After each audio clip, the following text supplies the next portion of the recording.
Hello everyone, welcome back to GraveTales. I know many of you enjoy listening to these videos as you fall asleep. I want you to leave a comment on where in the world you're tuning in from, and if you're enjoying the story, be sure to like and subscribe. Alright, now let's get into tonight's stories. It's hard to put into words what 1999 really felt like unless you lived through it, because looking back now it feels like a different world. Not just in the sense that the internet wasn't in everyone's pocket or that we didn't have social media to document every moment of our lives, but because the world seemed quieter, slower, and yet, in some ways, far more fragile. As though one bad event could shake the whole foundation of a family in a way that never really healed, and for me that year is burned into my memory because it was the year my cousin vanished, the year I was old enough to know something terrible had happened but still young enough to not fully understand why the adults were whispering in kitchens, why the police kept coming to the house, and why her picture was suddenly everywhere, on flyers taped to telephone poles, printed in the local newspaper, tacked to bulletin boards at the grocery store and library, even flashed once on the local news during a small segment that made us feel like maybe the whole town would rally behind us to find her. Though as weeks turned into months it became painfully clear that the news cycle moved on and the community, despite their initial kindness, had their own lives to return to, while we were left with an empty seat at the dinner table and a hollow ache that never really went away, not for me, not for her parents, not for anyone in the family who loved her. And I think that's why I can still remember everything about her so vividly, even the small things that most people would probably forget after so many years. Like the way she twirled her hair when she was nervous, the way she laughed a little too loud when something caught her off guard, or how she hated being late for anything and would start pacing the moment she thought we might not get somewhere on time, because those details became treasures when there was nothing left to hold on to but memory. And I'll admit that sometimes I've asked myself if maybe I've polished those memories too much, if I've turned her into someone perfect in my mind because the reality of her absence was too much to face. But then I think about how much it hurt the day she was gone, how much it hurt the weeks after when the search parties dwindled and the tips stopped coming in, and I know that no amount of idealizing her would ever take away from the truth that she was a real person, someone who lived and breathed and laughed and cried, and she was my cousin, and I loved her like a sister. She was 16 when she disappeared, just a few years older than me, old enough to be someone I looked up to and wanted to copy, but still young enough that the world should have been wide open to her. And I remember that summer she had started talking about what she wanted to do after high school, how she was thinking about applying to colleges, maybe studying art because she was always sketching in notebooks, leaving doodles in the margins of her homework, even scribbling on napkins when we were at family dinners, and she had this dream of moving somewhere bigger than our small town, somewhere she wouldn't feel like everyone knew her business, somewhere she could just be her own person. And even though I didn't understand it fully at the time, I admired that she had these dreams, because back then I couldn't imagine ever leaving home, not even for a day. And she talked about it with this mix of excitement and nervousness, like she wanted to believe it was possible, but she wasn't quite sure if life would actually let her get there, and that's what makes what happened all the more unbearable, because she never got the chance to find out if she could. The night she vanished was one of those late summer evenings where the air is heavy with humidity, the kind that makes your shirt stick to your back and your hair damp at the edges, and the cicadas buzzed so loud outside that you could barely hear yourself think. And I remember because we had all been at my grandmother's house earlier in the day for a family get-together, one of those casual things where everyone brought a dish and sat out on the porch, talking and laughing while the kids ran around in the yard, and she had been there, smiling, chatting, teasing me about how I still couldn't beat her at cards, and she seemed fine, normal, happy even, though later, when we looked back, people tried to say they noticed something. A faraway look in her eyes, a strange tone in her voice, but I think that was just the way grief twists memory, because the truth is she looked like herself, and none of us had any reason to think that in just a few hours she would vanish from our lives like smoke slipping through our fingers. She left the gathering a little earlier than most, saying she wanted to meet up with some friends, and I remember watching her walk down the driveway with her backpack slung over one shoulder, her long hair swaying behind her, and it was such a normal image that no one gave it a second thought. But that was the last time I ever saw her, the last image I have in my mind that belongs to reality instead of imagination, because after that she was simply gone, as if the earth opened up and swallowed her whole, and the hours that followed were filled with confusion, worry, then panic, and then full-blown fear as night fell and she never returned home, and my aunt and uncle started making phone calls, checking with friends, driving around town looking for her. Until finally the police were called, and by then it was already too late, because the trail had gone cold before it even began. The first few days after she disappeared are a blur in my mind, but also strangely vivid, like snapshots that burn themselves into my memory. The flashing lights of police cars outside my aunt's house, the sound of my uncle's voice breaking as he tried to answer the officer's questions, the stacks of missing person posters being handed out by volunteers, the way the phone never stopped ringing with people claiming they saw something, heard something, knew something, though most of it turned out to be false, and the sickening feeling that crept in as each tip led nowhere. Each hour passed with no word, and the fear in the pit of my stomach grew into a hollow ache that's never really left me since. I was young, but I wasn't too young to understand that something horrible had happened, even if no one wanted to say it out loud, and I could see it in the way the adults looked at each other when they thought the kids weren't watching, in the way my grandmother prayed harder than I'd ever seen her pray, in the way my aunt's face grew pale and drawn in just a matter of days, as though hope itself was draining from her body. Weeks went by and the search expanded. Police combed the woods, divers searched a nearby lake, dogs were brought in to sniff out trails that led nowhere, and all the while the posters of her face grew weathered and torn by rain and wind, until they became a kind of sad wallpaper in town, something people passed by but no longer really saw, and that, I think, was the hardest part, realizing that life went on for everyone else, while for us time stopped in August of 1999 and never really started again. Because you can learn to live with a hole in your heart, you can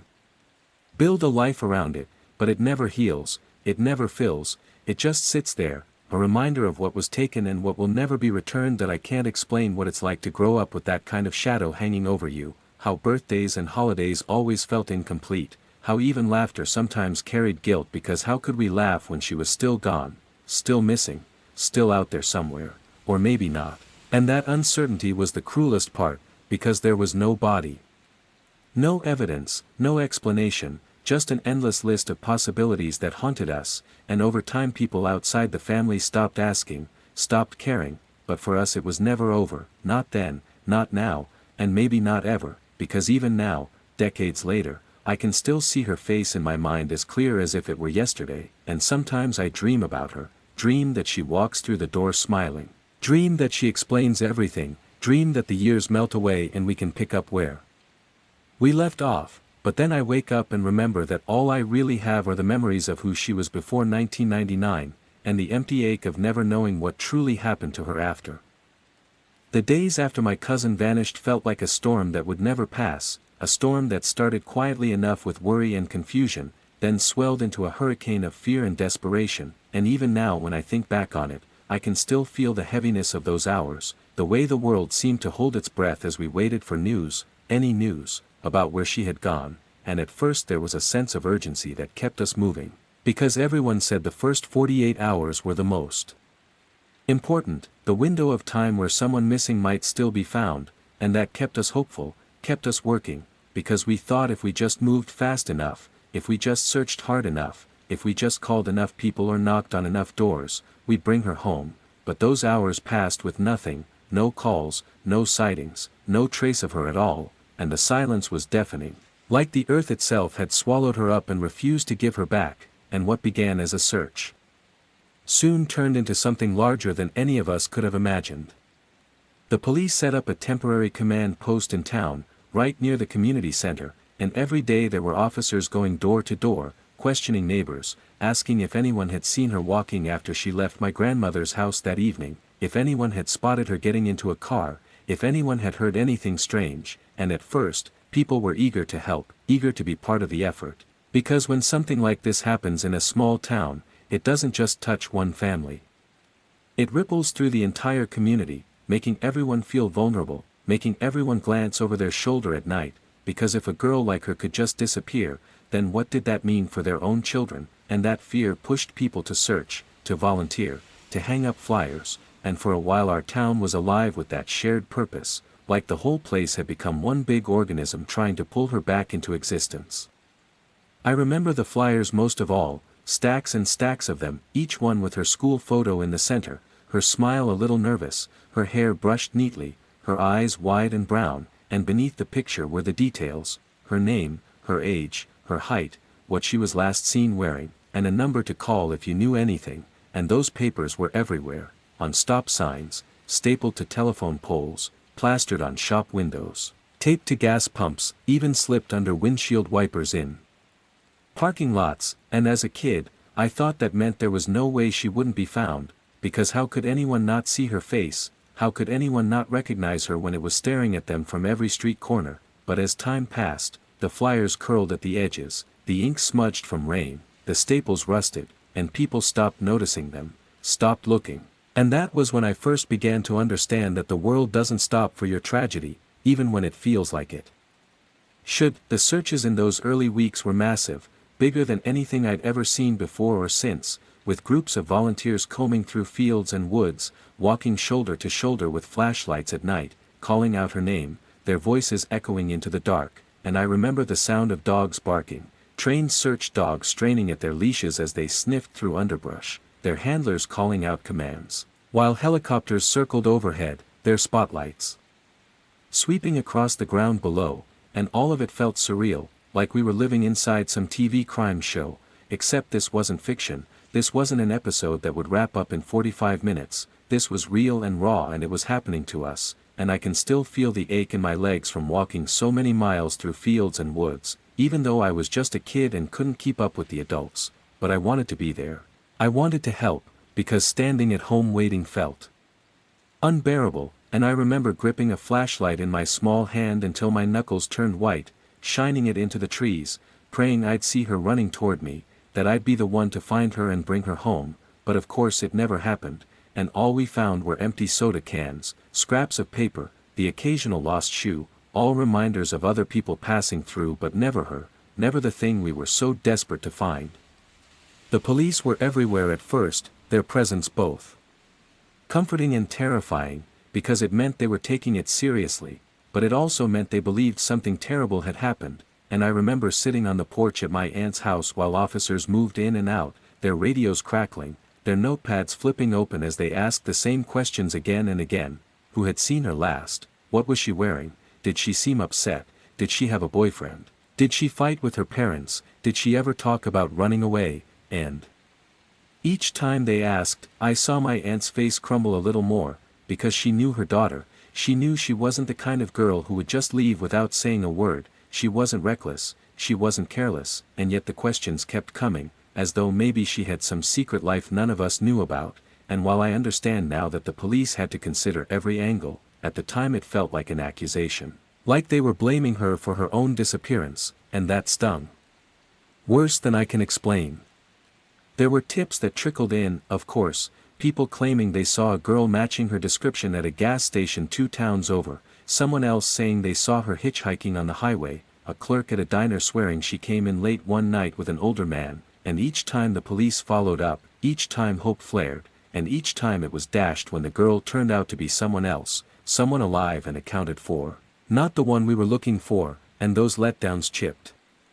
away at us, made it harder to believe the next tip, though we still clung to every shred of possibility, because what else could we do? That I think the hardest part of those weeks wasn't the searches themselves, but the waiting in between, the endless hours where nothing was happening, where the phones were silent, where we sat in living rooms with the blinds drawn, staring at the same news clip on repeat, waiting for an update that never came. And in those moments the mind wanders to dark places,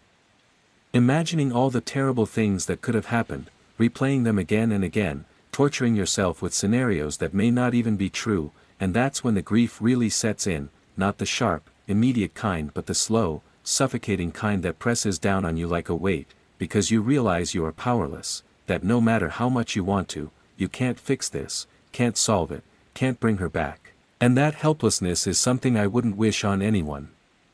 The community was kind in the beginning, bringing food to the house, organizing vigils, lighting candles, but as the days turned into weeks, people had to return to their own lives, had to go back to work, back to school, back to their routines, and the vigils grew smaller, the volunteers fewer, and eventually it was just family and a handful of close friends who kept searching, who refused to let her name fade from conversation. And that's when the real endurance test began, because it's easy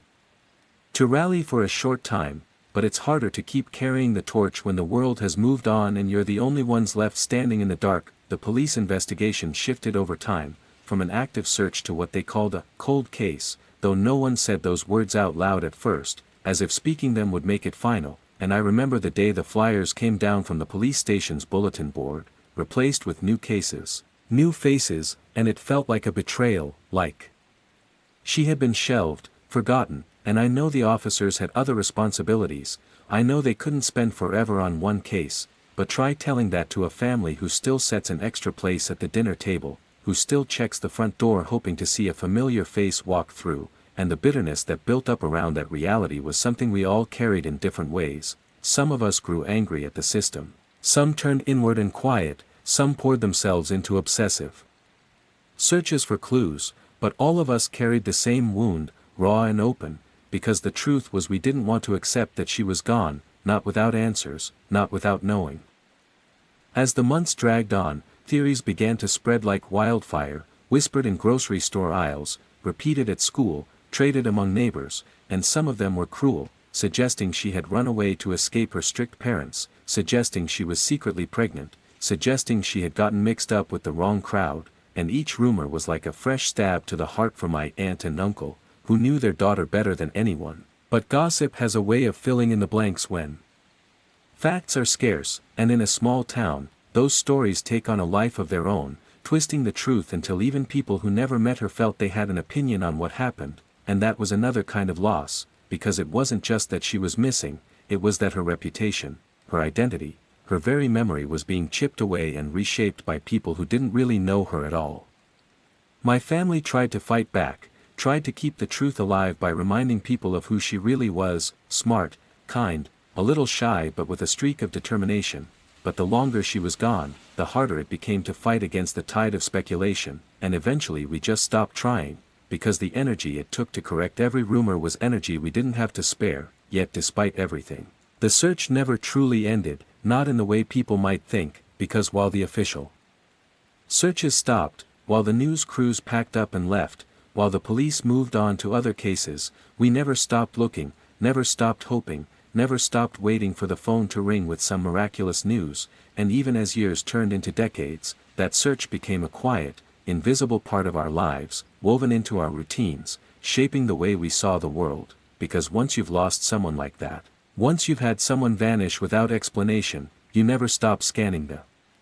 faces in a crowd, never stop checking the background of news reports, never stop pausing when you see someone who looks familiar, because maybe, just maybe, it could be her. And that hope, however faint, is what kept us going, kept us from collapsing under the weight of grief. Even now, so many years later, I can close my eyes and see those early days in perfect detail, the flashlights sweeping across the woods, the posters flapping in the wind, the sound of my aunt's voice calling out her daughter's name into the darkness, and it feels as raw as it did then, as if no time has passed at all. Because when someone you love goes missing, time doesn't heal, it just stretches, pulling the pain thinner but never breaking it, and you carry it with you forever, no matter how far you go or how much you try to move on. And that's why I say the search never ended, because for us, for me, it's still happening even now, decades later. In every moment I wonder where she went, in every stranger's face that reminds me of her, in every question that remains unanswered. And maybe that's the cruelest part of all, that you can search for someone forever and never find them, but still never be able to stop. Growing up in the shadow of my cousin's disappearance was like growing up in a house where one window had been shattered but never repaired, where the wind kept slipping through no matter how hard you tried to shut it out. And even though we learned to live with that draft, learned to carry on with birthdays and holidays and school years, that broken space was always there, always reminding us of what was missing. And for me it took the shape of an empty chair, a literal one at family dinners, where her seat was left open for years as if she might walk through the door at any moment, and a figurative one in every part of my life, because no matter what milestone I reached, no matter what new memories I made, there was always the awareness that she should have been there too, that my cousin should have grown up alongside me, that she should have celebrated her 17th birthday, gone to prom, graduated high school, gotten her driver's license, maybe gone off to college, maybe even gotten married one day. And yet none of that happened, none of it ever would, because she was frozen at 16, forever missing, and that absence shaped me in ways I don't think I realized until much later. When I was a kid, I didn't have the words for grief or trauma. I didn't know how to describe the way the air felt heavy at family gatherings, the way my aunt's eyes would water whenever someone made an offhand comment about the future, the way my grandmother would stare at the door as if waiting for a knock that never came, but I felt it all, absorbed it like a sponge, and it made me grow up faster than I should have. Made me wary of joy because I knew joy could vanish in a single evening, made me cautious with hope because I saw how hope could be crushed again and again. The empty chair at my grandmother's dining table became a kind of symbol, though no one ever said it out loud, and at first it was a deliberate choice, a way of holding space for her, a way of saying we haven't given up, we're still waiting, and every Thanksgiving, every Christmas, every Easter, that chair was there, untouched. The plate and silverware sometimes set out as if she might really arrive, and as a child I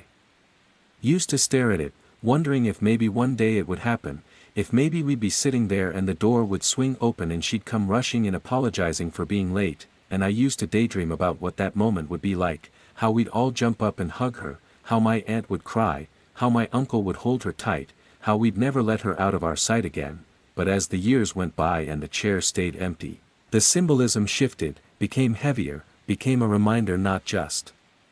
of her absence but of the years we were losing, of the milestones she would never reach, and sometimes I think it would have been easier if we had just stopped setting that place, if we had accepted that she wasn't coming back, but of course we couldn't, because the truth is we never really stopped hoping, even when that hope was painful, even when it felt like it was tearing us apart, because giving up would have felt like betraying her, like letting her slip away completely, and so the chair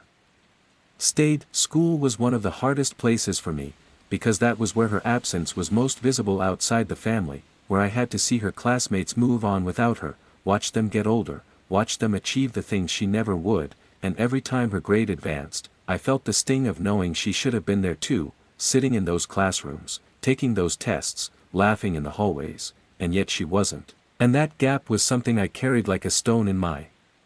pocket, heavy and unspoken, because kids don't really know how to talk about grief, they just feel it, carry it, and sometimes act it out in ways they don't even understand, and for me it meant being quiet, holding back, not letting myself get too close to people because I had already learned that people could vanish without warning, and if it could happen to her, why couldn't it happen to anyone?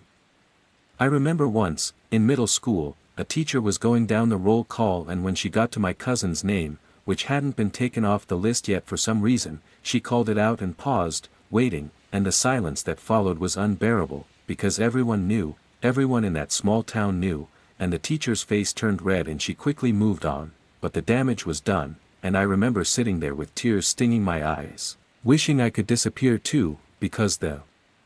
whole room felt heavy with her absence. As I grew older, the way I processed her disappearance changed, and I began to notice how it affected the adults in my life, how it changed them in ways both subtle and obvious, and that shaped me too. My aunt never really smiled the same way again. When she did smile, it was thin, brittle, as if it might crack at any moment, and my uncle grew quieter, more withdrawn, spending long hours at work or in the garage, tinkering with projects that never seemed to end, and I think it was his way of keeping his hands busy so his mind wouldn't wander to the places it always wanted to go.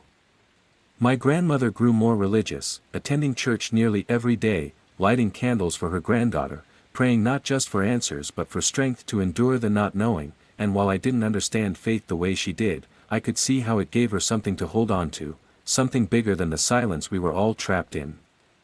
My own parents tried to shield me from the worst of it, tried to give me as normal a childhood as possible, but I could feel their fear too, the way my mother would squeeze my hand a little tighter when we were out shopping, the way my father would insist on knowing exactly where I was going and when I'd be back, and while I chafed against those rules as I got older, deep down I understood they weren't just being strict. They were terrified of losing another child in the same way, terrified of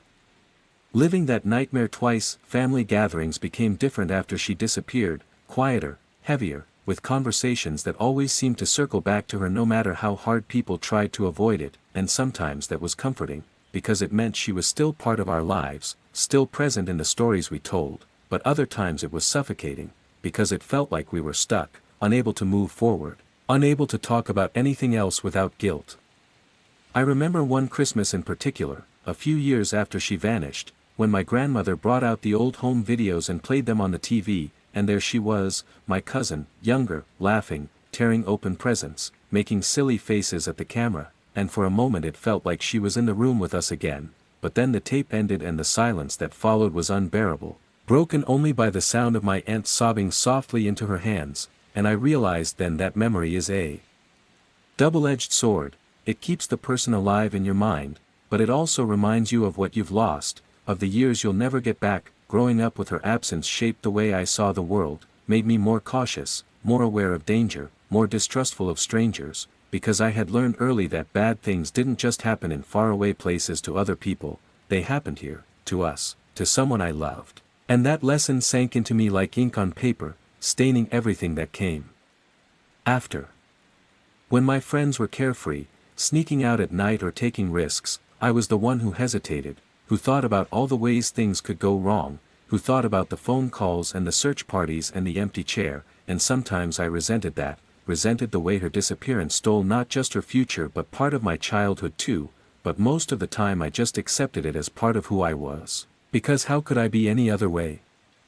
Even in moments of joy, her absence was there, like a ghost in the room, and I think that's what people don't understand about families who lose someone to disappearance, that it's not just the immediate grief you live with, it's the long-term shadow that stretches over everything, the way every wedding, every graduation, every birth is tinged with sadness because one person is missing, because one voice is silent, because one chair is empty, and that never goes away, no matter how much time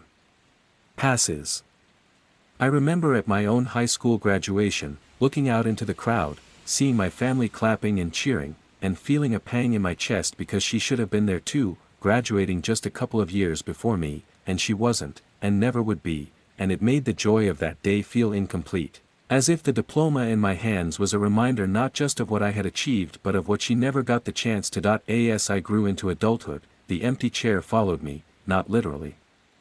anymore but metaphorically, always present, always reminding me of the fragility of life, and I think it made me more compassionate in some ways, more empathetic toward others who were hurting, but it also made me restless, made me unable to fully settle, because deep down I was always waiting for something, always expecting a phone call, a knock on the door, some sudden revelation that would finally explain what had happened, finally fill that empty space, and when it never came, the waiting itself became a kind of companion, a constant background noise to my life, and so when I say I grew up with an empty chair, I don't just mean the physical one at my grandmother's table, I mean the space that existed in all of us, the space her disappearance carved out of our family, a space that shaped who I became, how I saw the world, how I loved and how I feared, and that's why, even decades later, when I saw her face again on that ID card at work, it wasn't just a shock, it was a shattering. Because for all those years I had been living with her absence, learning to navigate around it, carrying it like a scar, and in a single moment it felt like the scar had been ripped open, the empty chair filled, and everything I thought I knew about the past was suddenly called into question. Moving on was something everyone around me talked about as if it were a finish line you eventually crossed, as if grief had a timeline, as if you could just say enough is enough and start fresh, but in reality, moving on was never a clean break, it was a messy, uneven process that felt less like leaving the past behind and more like carrying it with you in a heavy bag you could never put down, and for my family, and for me, the disappearance of my cousin was a weight that shaped how we lived.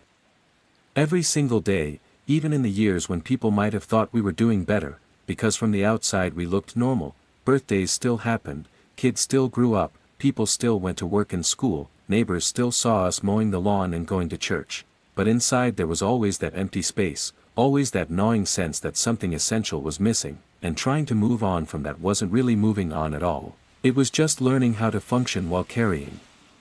it. I remember when I started high school, the whispers had mostly died down around town, because in those early years after she disappeared, everyone had a theory, everyone had something to say, whether it was that she had run away, that she'd been taken by someone passing through, that she had gotten into trouble no one knew about, or that she was dead and her body would be found someday, and at first that chatter was constant, relentless, like living in a fishbowl, but as the years passed, people moved on with their own lives, new gossip replaced old gossip, and her name wasn't spoken as often, except in our family, and that shift was its own kind of heartbreak, because it felt like the world was forgetting her even as we were still holding on, and it made the act of moving on feel like a betrayal, because how could we let go when she was still out there somewhere, unaccounted for me. Moving on meant trying to focus on school, on sports, on making friends, on building a future, but even in the middle of those normal teenage experiences, she was there in the back of my mind, a constant reminder that life could tilt sideways in a single night, and so while other kids worried about prom dates and parties, I worried about safety, about where my friends were and if they'd make it home okay, about whether my parents would call if I was a minute late, and those worries made me feel older than my peers, made me feel separate from them, like I had seen too much too soon. I remember being at a football game one Friday night, the stands full of cheering families, the field lit up under the bright lights, and suddenly, for no reason, I thought of her, how she should have been in the stands too, how she should have been there laughing with friends or holding hands with someone she liked, how she should have been living that normal high school life, and instead she was a ghost in my mind, a name on a missing poster that was now faded and weather-beaten on the bulletin board at the grocery store, and the weight of that thought hit me so hard I had to excuse myself and sit alone under the bleachers, trying not to cry, because no one else seemed to be thinking about her in that moment, no one else seemed to notice the empty space where she should have been, and it made me feel both protective of her memory and deeply, crushingly lonely that my aunt and uncle tried their own versions of moving on, though it was never simple, never complete. My aunt threw herself into volunteer work, joining every committee she could, organizing bake sales and fundraisers, as if staying busy could somehow keep the grief at bay, but there were moments, when she thought no one was looking, when I would catch her staring at my cousin's school photo on the mantel, her face tight with pain, and I knew the busy work wasn't enough, it never could be. My uncle went the other direction, retreating into himself, barely speaking at family events, often absent altogether, and I think for him moving on meant shutting down, sealing off parts of himself that hurt too much to keep open, and though I resented it at the time, I understand now that everyone grieves differently, and for him silence was survival. My grandmother, as I've said before, turned to her faith, and as the years went on, she doubled down on it, talking more about heaven, about reunion in the afterlife, about how she believed with certainty that she would see her granddaughter again one day, and while part of me envied her certainty, another part of me found it hard to listen, because the waiting, the not knowing, the silence of the years, made it so hard to hold on to any belief, and I couldn't stop asking why her, why us? Why no answers, and no sermon or scripture ever gave me what I was looking for. Moving on, in practical terms, also meant facing milestones without her, and those moments were the hardest, because they drove home the reality of what had been stolen from us. When I got my driver's license, I thought about how she had been excited to learn to drive, how she had talked about saving up for her own car, and I sat there in the DMV parking lot with my temporary license in hand, feeling both proud and guilty, proud of myself but guilty that I had reached a point she never got to, and that guilt followed me at every turn. At my high school graduation, as I've mentioned before, her absence was a shadow on the day, and I remember when the principal read out the names, I half expected to hear hers even though I knew it wouldn't happen, and when it didn't, that silence rang louder than any applause. Later, when I went to college, moving into the dorms, unpacking my things, meeting my roommate, I thought about how she should have been there too, starting her own life, meeting new people, building her own future, and the ache of that thought sat in my chest like a stone. Even small milestones carried the weight of her absence, birthdays, family vacations, simple Sunday dinners, and each one reminded me that moving on was impossible, because how could you move on when every part of your life was shaped by the void of someone who should have been there? Still, life went on, because it has to, and I did what people do. I made friends, I dated, I studied, I worked, I laughed, I cried, I lived. But always with that shadow, always with the understanding that the ground beneath me was less stable than it looked, that loss could strike at any moment, and that shaped the way I approached everything. I became someone who valued time with loved ones more fiercely, who clung to small moments, who said, "I love you," often, but I also became someone who kept a part of myself guarded, who never fully let go, because deep down I didn't trust the world not to take something from me again. I think that's the paradox of living with unresolved loss. you become both more grateful and more fearful, more loving and more cautious, more present and more haunted, and those contradictions lived in me side by side. In town, the physical reminders of her disappearance began to fade over the years, the posters came down, the candlelight vigils stopped happening, the local news stopped covering it, but for us, for me, it never faded, and I hated the way the world moved on without her, hated that new tragedies took her place in the public's attention, hated that sometimes people even forgot the details when her name came up, asking things like, wasn't she found, or didn't they figure that out, as if she were just another unsolved story to them, when to us she was flesh and blood, a daughter, a cousin, a person whose life mattered, whose absence still tore through us every day.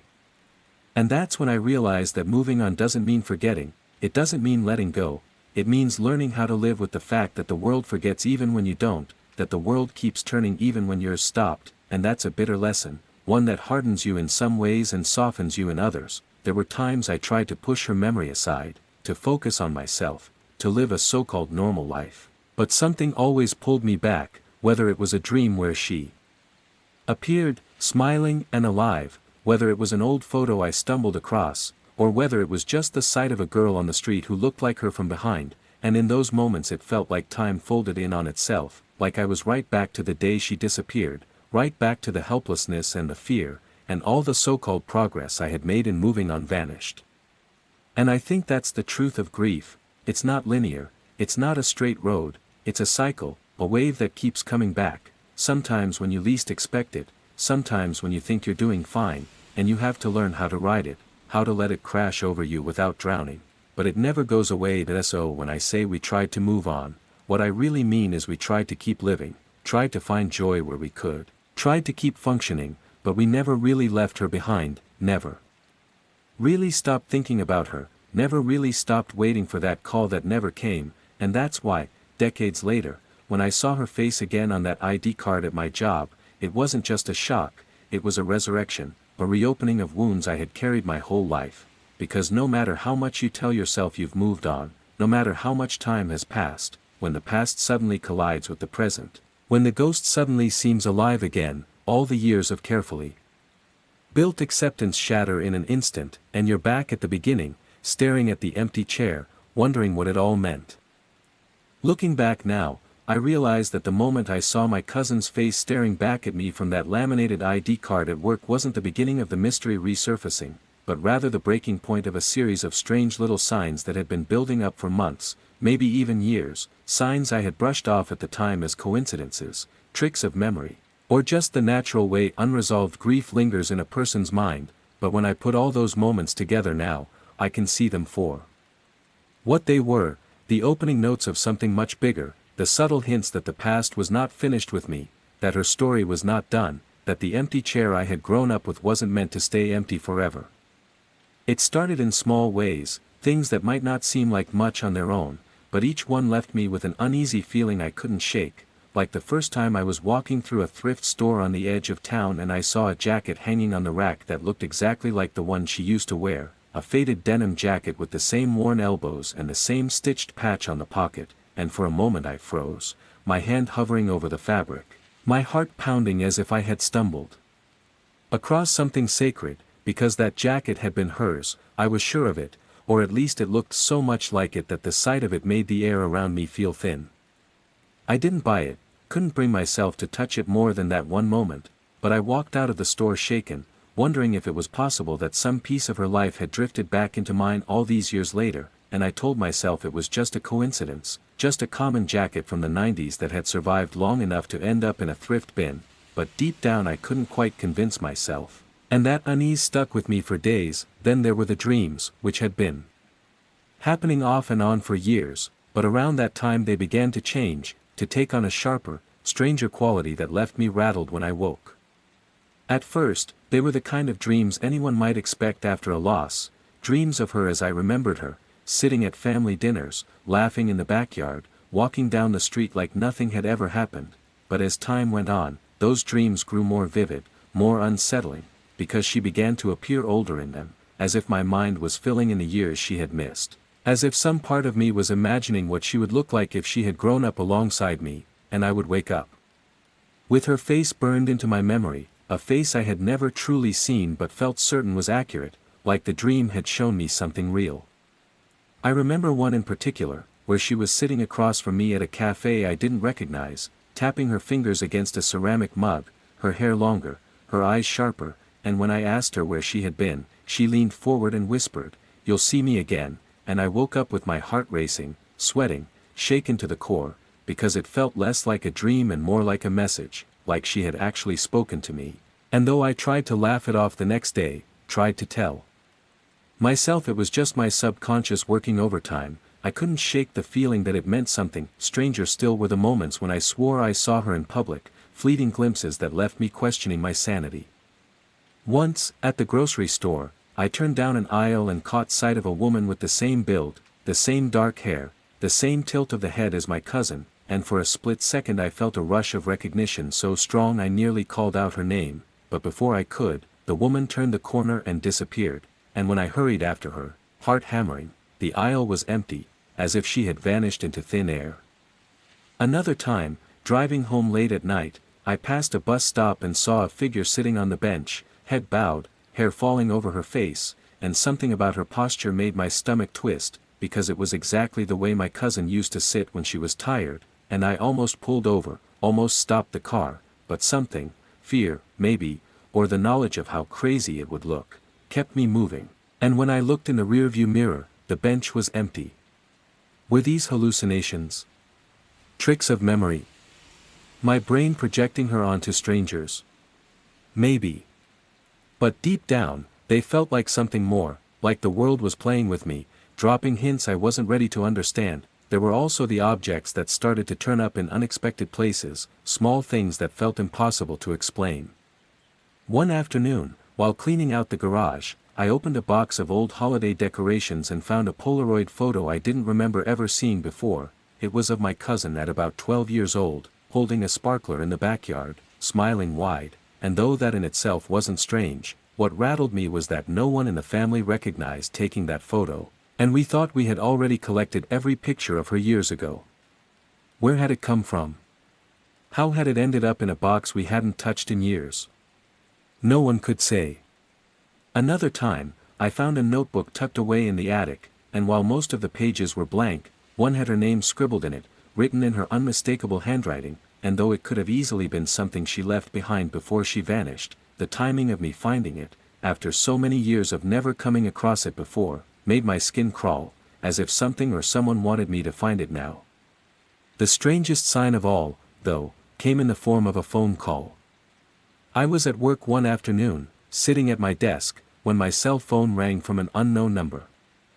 I almost didn't answer, but something made me swipe the screen, and when I pressed it to my ear, there was silence at first, then a faint sound, like static, like wind blowing through a tunnel, and then, though I can't swear it was real, I heard a voice, a soft female voice, whispering my name. It was so faint I almost thought I imagined it, but the sound of it chilled me to the bone, because it wasn't just any voice, it was hers, or at least it sounded like her, like the way she had sounded all those years ago, and before I could say anything, before I could ask who it was, the call cut out, the line went dead, and when I tried to call the number back, it said it was disconnected. I told myself it was a prank, that someone was messing with me, that grief was playing tricks on my mind, but the truth is, I didn't believe my own excuses, because the sound of that voice stayed with me for weeks, as real as anything I had ever heard, and it felt like she had reached out across the years, across whatever distance lay between us, to remind me she was still out there somewhere. At the time. I didn't tell anyone about these things, not the jacket, not the dreams, not the glimpses. Or the photo or the phone call, because what could I say? That I thought my missing cousin was somehow brushing up against my life again. That the universe was dropping me clues. People would have thought I was losing it, and maybe I was, but the truth is I kept it to myself because part of me didn't want to share it, part of me felt like it was personal, like these signs were meant for me alone, like I was the one being pulled back into her story. And that feeling only grew stronger as time went on, until eventually, when I saw her face on that ID card at work, I realized that none of those signs had been accidents, none of them had been meaningless, they had all been pointing me here, to this moment, to the shattering of everything I thought I knew about the past. The day I saw her face on that ID card started like any other, which is the part that haunts me the most, because if I had woken up that morning with even the slightest sense that something earth-shattering was waiting for me at work, maybe I would have been better prepared, maybe I would have been able to brace myself, but instead it was one of those dull, ordinary mornings where nothing seemed remarkable, just coffee in a travel mug, traffic on the way in, the usual chatter in the break room.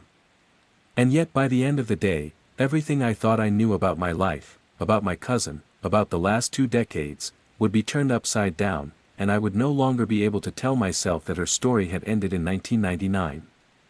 At my job, one of my tasks is to process employee identification cards for new hires, which is usually a boring, routine part of the day, something I can do almost on autopilot, and that afternoon I was sitting at my desk, flipping through a small stack of paperwork, entering names and numbers into the system, printing out cards, checking photos against forms, nothing unusual, nothing dramatic, just the kind of repetitive task that makes your brain wander, and I was halfway through the stack.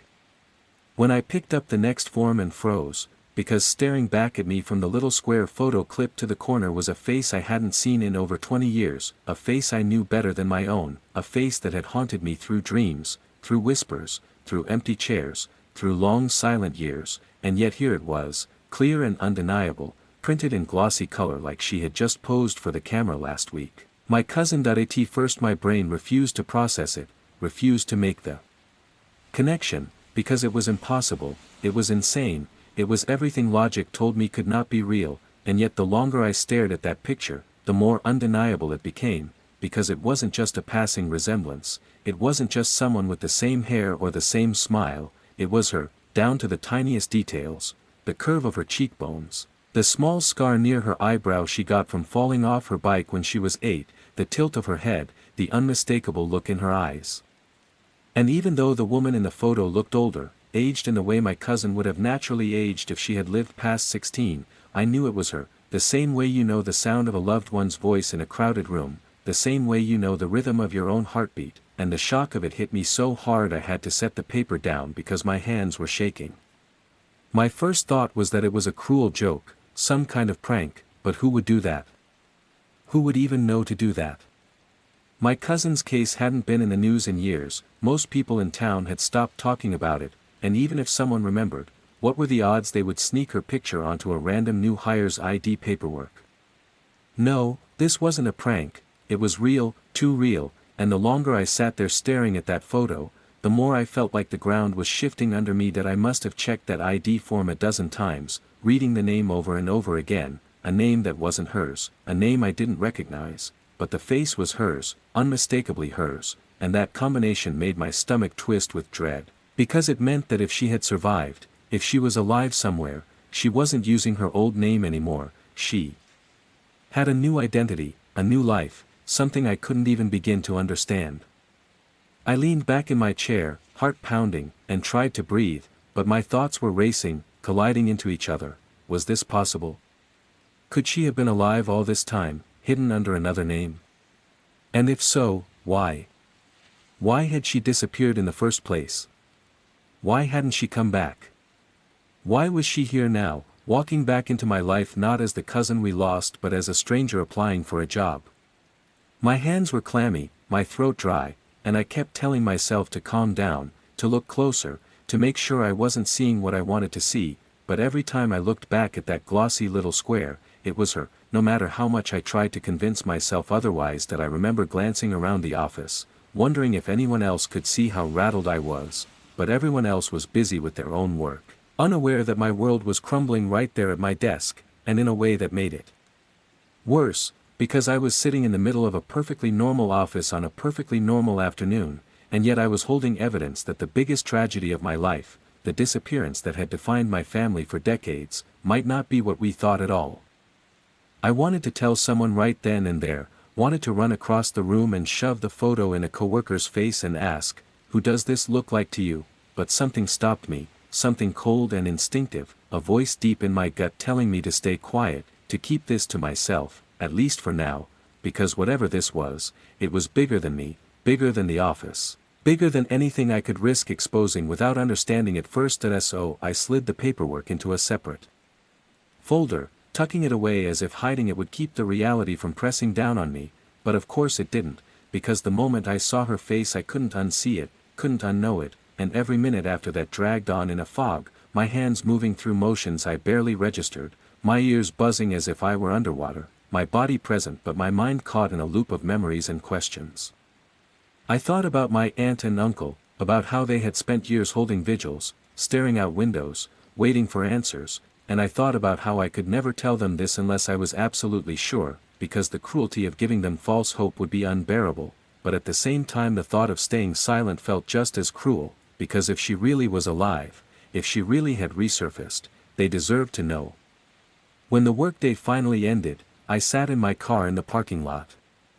For what felt like hours, the photo of her face burned into my mind, my hands gripping the steering wheel so tightly my knuckles turned white, and I thought about all the strange little signs that had been building, the jacket at the thrift store, the vivid dreams where she looked older, the glimpses of her in public, the phone call with the whisper of my name, and suddenly it all snapped into place. All those scattered pieces aligning into a terrifying possibility that maybe, just maybe, those signs weren't random at all, maybe they had been leading me to this moment, maybe she had been trying to reach me, to warn me, to prepare me, and the thought made my skin crawl, because if that was true, then it meant she wasn't just alive, she was close, close enough to walk into my workplace, close enough to slip a new identity into the system, close enough that I might actually see her again. That night I couldn't sleep, couldn't eat, couldn't think of anything else, and I kept pulling out the paperwork, staring at the photo in the dim light of my bedroom, half expecting it to change, to reveal itself as something else, but it never did. It was always her, the same face, the same eyes, the same scar, and the longer I looked, the more certain I became, until there was no doubt left in me. I knew it was her. I knew my cousin, who had gone missing in 1999, whose absence had defined my entire life, was alive under another name, and nothing would ever be the same again. The night after I first saw her face on that ID card was one of the longest of my life, because I couldn't shut my brain down no matter how hard I tried, I couldn't stop replaying the image of that glossy photo in my head, and I couldn't stop running through all the possibilities, some reasonable, most terrifying, and every single one of them feeding the storm that had taken over my thoughts. So by the time the sun came up and I had to drag myself back to work I felt like a ghost, sleep deprived, jittery, moving through the motions of getting dressed and drinking coffee but with my mind locked on only one thing, her, or rather, the woman who wore her face, who had submitted paperwork under another name, who might or might not be my cousin depending on whether reality was as solid as I had always believed it was. Walking into the building that morning felt like stepping into the belly of something alive, because every corner, every shadow, every cubicle seemed sharper, more watchful, like the office itself knew I was carrying a secret that didn't belong in the fluorescent light of normal life, and the moment I sat at my desk I felt my pulse in my ears because I knew I couldn't just ignore this. I couldn't just keep doing my job like nothing had happened, not when her face had shown up right there in my hands, so I pulled the folder out from under a stack of other files where I had hidden it the day before, careful not to draw attention, and opened it again, as if I needed to convince myself that what I had seen yesterday was still there, unchanged, but of course it was. Her photo stared back at me, calm, expressionless, nothing out of place, and yet everything out of place, because it was her and it wasn't supposed to be her. Not after all this time. I stared at the name typed across the top of the form, Melissa Crane, a name that meant nothing to me, a name I had never heard before, and yet it was tied now to the face of my cousin, and the weight of that contradiction pressed down on me like a vice, because if she had chosen a new name, then it meant she wanted to be someone else, and if she wanted to be someone else, then what did it mean that she had ended up here, in my workplace, sliding across my desk without warning? Was it an accident? Was it a message? Was it fate, coincidence, or something far stranger? My hands trembled as I traced the letters of the name with my eyes, as if by staring hard enough I could peel away the mask of the alias and reveal the truth underneath, but all I had were the scraps in front of me, an employee application form, a photo, and the knowledge that I was standing on the edge of something I couldn't yet explain, that I knew I had to be careful, because digging into HR files without a reason was a good way to lose my job, and if I went to anyone with what I thought I had seen, they'd think I was crazy or worse, but I also knew I couldn't sit there and do nothing, not when I might finally have a lead on the disappearance that had haunted my family for over 2 decades, so I told myself I would just peek, just skim, just enough to understand who this Melissa Crane was supposed to be, and with shaking hands I opened up the database, heart hammering as I typed in her name. Half terrified the screen would freeze or sound an alarm that I was crossing a line, but instead the record popped up as easily as if it were any other employee: name, address, phone number, emergency contact, position title, start date. The information looked ordinary, mundane, the kind of data I saw every day, but my eyes devoured it like it was a holy text, searching for cracks, for clues, for anything that might connect Melissa Crane to the cousin who had vanished in 1999. The address caught my attention first, a street only a few miles from where I lived, an apartment complex I had driven past dozens of times without a second thought, and seeing that made my stomach twist, because it meant she wasn't just alive, she was close, frighteningly close, living her life just under the surface of mine, like we had been circling each other without knowing it. I scribbled the address down on a scrap of paper, my hand sweating, because I knew I wasn't supposed to. I knew this was wrong, but the need to know burned hotter than any fear of consequences. That I clicked through the rest of the file, and though most of it seemed ordinary, one small detail made me stop cold: her emergency contact. It was a man's name, someone I had never heard of, and the relationship field was marked as brother, which made no sense, because my cousin had only one brother, and this wasn't his name, and the thought that she might have built an entire new family on paper made my throat close up. I couldn't decide what was worse, that she had cut herself off from her real family, or that someone had forced her into this false identity. I sat there, staring at the screen, feeling like I was seeing the outline of a puzzle I didn't yet have the pieces for, and the urge to dig deeper nearly consumed me. I wanted to look up the phone number, I wanted to call it just to hear who answered, I wanted to drive to that address right then and there and knock on the door, but I forced myself to stay put, to breathe, to remember that if I rushed this I might blow it all, and if she really was alive, if she really was living here, I couldn't risk scaring her away before I understood why she had disappeared in the first place. The rest of the day passed in a haze of pretense, me pretending to work, pretending to listen to coworkers, pretending to laugh at jokes I didn't hear, but inside I was a coil of nerves wound so tightly I thought I might snap, and every time my eyes drifted to the folder on my desk I felt like it was glowing, like it was daring me to act, like it was whispering that this wasn't just paperwork, this was the beginning of something I had been waiting for since 1999. By the time I drove home that evening, I knew there was no way I was going to leave it alone, no way I was going to just let this file sit in the system like it was nothing, not when it might be the only chance I'd ever get to find out what really happened to my cousin. So I took the scrap of paper with her supposed address and tucked it into my wallet, a secret pressed against me like a second heartbeat. And the whole drive home I argued with myself, half of me insisting I should wait, I should be patient, I should verify things before doing anything reckless, and the other half whispering that if I didn't act fast she might vanish again, slip back into whatever darkness she had been hiding in for all these years, and I'd lose her all over again. That night, sleep was impossible again, but this time it wasn't just the photo replaying in my mind, it was the address, the phone number, the image of that bland, ordinary apartment complex glowing in my imagination like a haunted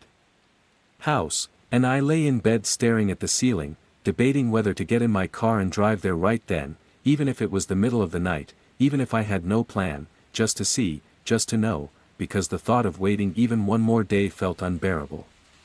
But fear held me back, fear of being wrong, fear of what I might find if I was right, fear of knocking on a stranger's door and realizing too late that I had crossed into something I couldn't undo. Instead I sat up with my laptop, searching the name Melissa Crane online, scrolling through pages of results, hoping something, anything, would jump out at me, but there was almost nothing, no social media, no obvious footprint, just a couple of vague mentions in small community newsletters, the kind of background noise a person leaves when they're trying not to be seen.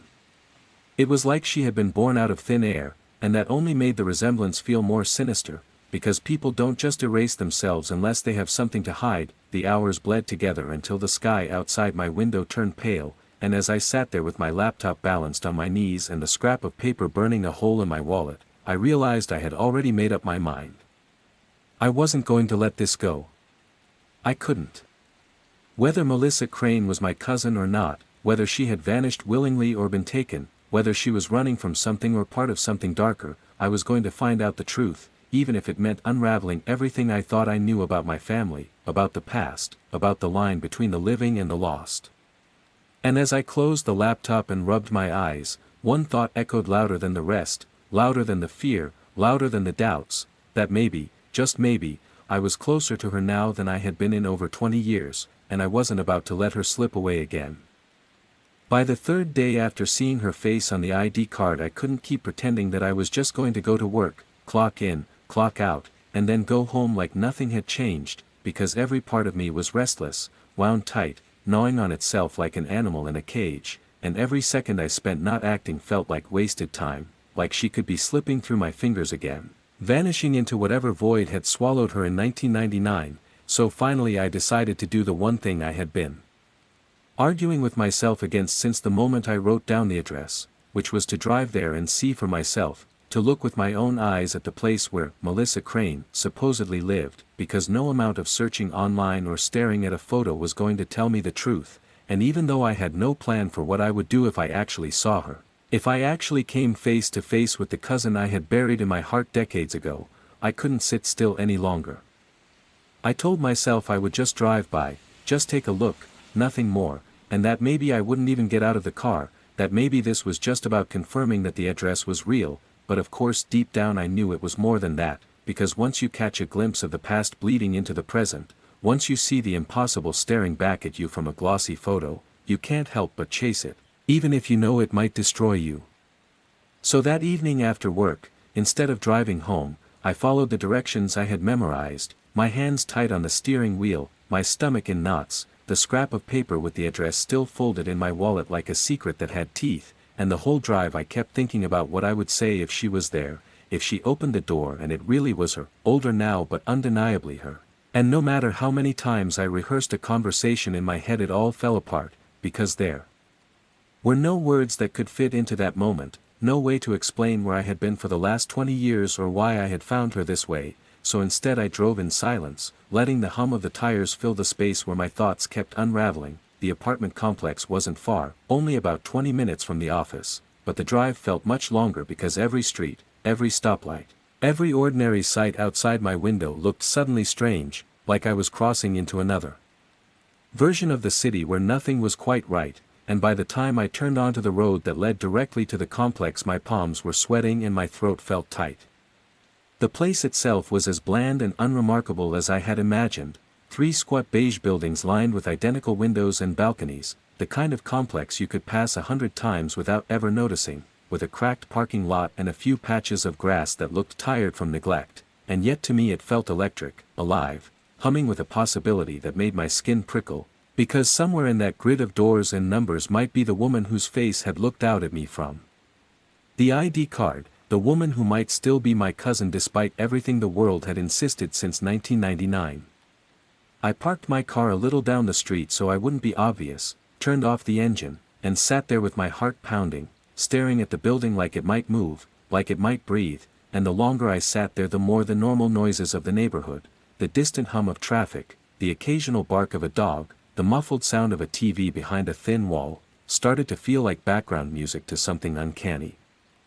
I knew her supposed unit number from the HR system, but I didn't go straight to it, because the thought of walking up to her door and knocking felt impossible, too sudden, too much like stepping off a cliff, so instead I decided to wait, to watch, to see if she would come out, if I could catch a glimpse of her in the flesh before I made any reckless move. Hours passed that way, me sitting in my car with the windows cracked, pretending to scroll on my phone whenever anyone walked by so I wouldn't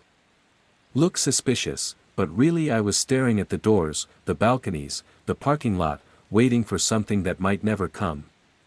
The sky went from blue to gray to black, the streetlights flickered on, moths circled their halos, and still I waited, caught in that strange trance of anticipation that makes time blur, and even though my body grew stiff and my eyes heavy, I couldn't bring myself to leave, because every minute that ticked by might be the one when she stepped out into the light and proved everything I had been telling myself these last few days wasn't madness.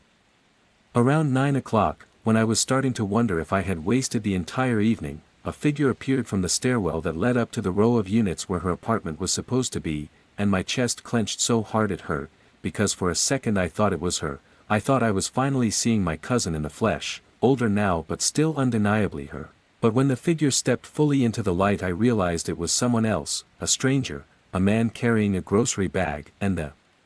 wave of disappointment that hit me was almost dizzying. I sank lower in my seat, heart still racing, eyes glued to the door he had come from, and I told myself to be patient, to wait a little longer, because maybe she was still inside, maybe she would appear at any moment, and that thought was enough to glue me to the spot for another 2 hours. Around 11, I finally saw her.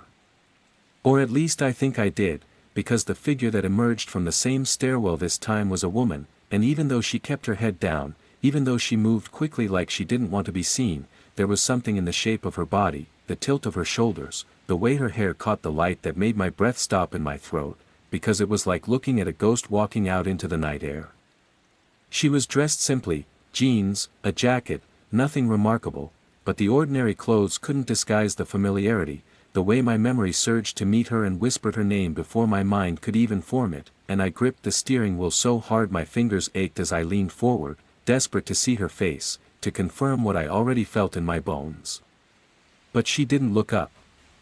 She kept her gaze on the ground, moving fast, heading toward a small car parked near the back of the lot, and in that moment I was torn between two impossible impulses: to throw the car door open, to run to her, to say her name out loud and watch her turn toward me, or to stay hidden in the shadows, to let her pass unknowing, to keep watching until I understood more.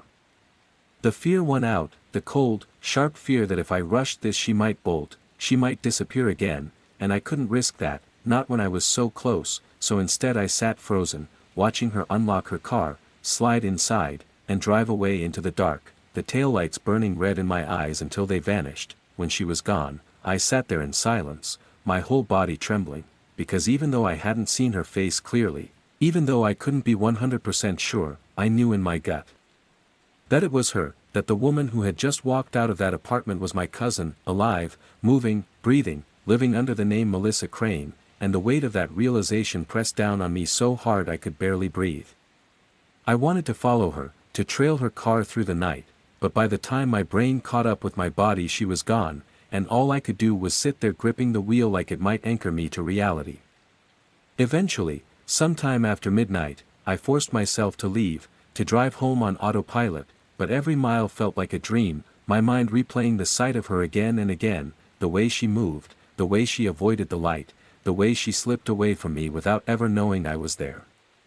That night I didn't sleep either, but it wasn't the same restless fog as before. This time it was a fever, a blaze, because now I knew for certain she was alive. I had seen her with my own eyes, and nothing in the world was going to stop me from finding out why she had come back, why she was hiding under another name, and what had really happened in 1999. The next time I drove to that apartment complex I told myself I wasn't going to just sit in the parking lot like before, I wasn't going to waste hours waiting for a glimpse that left me shaken and empty-handed, because I already knew she was there, I had already seen her step out into the night, and now I needed more, I needed answers, I needed to know where she went when she drove off, what kind of life she was living, who she was meeting, and most of all whether she was really my cousin or just someone who wore her face. So as I parked down the street again, my heart hammering like a drum, I resolved that if she left this time, I was going to follow her, no matter where she went, no matter how long it took, because I couldn't keep circling the edges of this thing without diving in. The thought scared me, of course, because tailing someone through the city wasn't like watching crime shows where it always seemed neat and easy. It was messy, it was obvious, and there was always the risk that she would notice me and whatever fragile thread of connection I still had would snap, but the need to know overpowered the fear, the same way it had every time I pulled her file out of the folder and stared at her photo until my eyes burned. So I sat there with my car idling low, rehearsing how I would stay a few vehicles behind, how I would let other drivers slip between us if I could, how I would be patient and careful even though my pulse was already racing too fast for patience. The hours dragged just like they had before, the evening light dimming into the dull orange of the street lamps, moths and gnats flickering in their halos, and with every car that came or went my chest tightened until finally, around 10 o'clock, I saw her again, the same figure moving quickly down the stairwell, head bent, jacket zipped tight even though the night air wasn't cold, and I leaned forward in my seat so hard I nearly pressed my forehead to the steering wheel, because I knew this was it, this was my chance.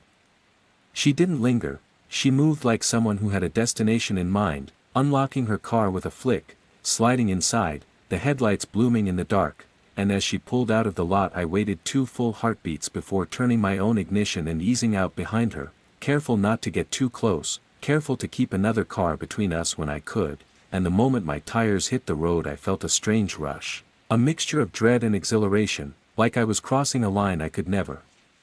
uncross. She drove like someone who knew the streets well, not too fast, not too slow, her taillight steady as blood-red eyes in the dark, and I followed her through a series of turns that seemed aimless at first, weaving through residential neighborhoods, down stretches of commercial streets with closed shops and darkened windows, and then out onto a main road where the traffic was thin but steady. Every time she stopped at a light I hung back, terrified she might glance in her rear view and recognize me, though I kept telling myself that after 20 years she wouldn't know my face, not immediately, not without time to study it, and besides, I was banking on the fact that most people don't notice the cars behind them unless they're looking for it. Still, my palms sweated against the wheel, and I had to remind myself to breathe as I shadowed her deeper into the city, the streets getting darker, quieter, the houses farther apart. After about 20 minutes she pulled into a part of town I rarely visited, a stretch of older industrial buildings that had been half abandoned years ago when the companies moved out, and seeing her car slide into that forgotten space made my skin prickle, because it wasn't the kind of place you expected anyone to go this late at night, especially not someone who was supposed to be settling into a normal life under a new name. She parked in a small lot beside a warehouse with broken windows and graffiti scrawled across the walls, and I killed my headlights, coasting to a stop a little ways down the street, heart pounding so loud I swore it would give me away. I watched as she stepped out of the car, glanced over her shoulder once, making me shrink down in my seat until I could barely see, and then crossed quickly to a side door in the warehouse, slipping inside without hesitation, like she had done it 100 times before that I sat there in the dark, torn between the urge to follow her in and the fear that if I did I'd stumble into something I couldn't handle, because everything about the scene screamed wrong, the hour, the location, the secrecy, and my mind started spinning with possibilities. Was she meeting someone? Was she part of some hidden group, a community that had kept her hidden all these years? Was this the explanation for her disappearance back in 1999, that she had been pulled into something underground, something dangerous? The longer I sat there the more convinced I became that this wasn't just a casual visit, this was deliberate, intentional, and whatever was happening behind those walls was the key to everything. Minutes stretched into what felt like hours, the silence of the street pressing in on me, every shadow seeming to lean closer, and I thought about calling someone, about dialing my uncle, or the police, or even just a friend, but each option died before I could commit, because what would I even say? That I had seen my missing cousin alive and followed her car to an abandoned warehouse. They'd think I was insane, they'd think I was chasing ghosts, and maybe I was, but I also knew in my gut that if I left now I might never get another chance, so I stayed, clutching the steering wheel like it was the only thing tethering me to sanity. At one point I thought I saw a shadow move in one of the broken windows high up on the warehouse wall, a figure watching from inside, but it vanished so quickly I couldn't be sure if it was real or just my imagination, and that uncertainty gnawed at me, making me wonder if I was being watched even as I sat hidden in my car. Finally, after what felt like an eternity, the side door creaked open again and she emerged. The same jacket pulled tight, her steps quick, but this time she wasn't alone. A man followed her out, tall, broad-shouldered, his face obscured by the angle and the dark, and I felt a surge of panic because I hadn't been prepared for this. I hadn't considered the possibility that she wouldn't be alone, and whoever he was, he moved with the kind of ease that said he belonged there, that he wasn't sneaking around, that he wasn't afraid of being seen. He walked with her to her car, said something I couldn't hear, and she nodded, sliding inside again while he lingered in the lot, scanning the street as if checking for eyes. I shrank down in my seat again, hardly daring to breathe, convinced that if he saw me it would all be over, that whatever fragile game I was playing would collapse, but after a long moment he turned and went back into the warehouse, leaving her to pull out of the lot and back toward the road. The moment her headlights swung across the street I started my car again, waiting until she was a few lengths ahead before pulling out too, nerves screaming in my chest as I followed her back through the Maze of streets, retracing the route in reverse.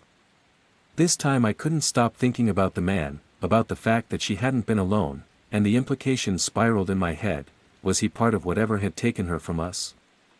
Was he protecting her, controlling her, watching her?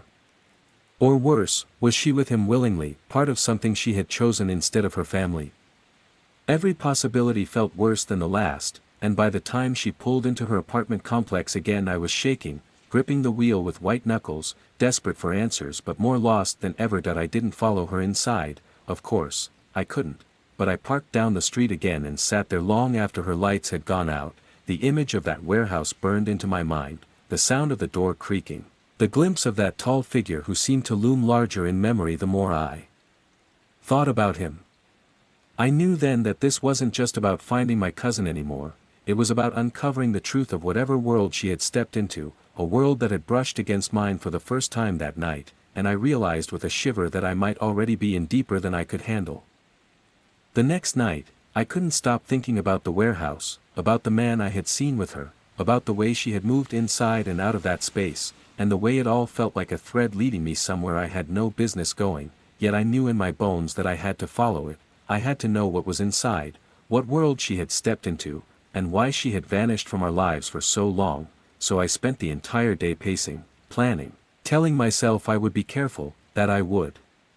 take a flashlight, that I would watch for exits, that I would leave the moment anything felt wrong. But even as I made a list of precautions my stomach churned with anticipation and fear, because I knew that every second I thought about it made it more dangerous, more alive, more like a trap I was stepping into willingly, and still I couldn't resist it. I couldn't let her mystery lie unchallenged. Not after following her the night before and seeing the strange, hollow industrial stretch where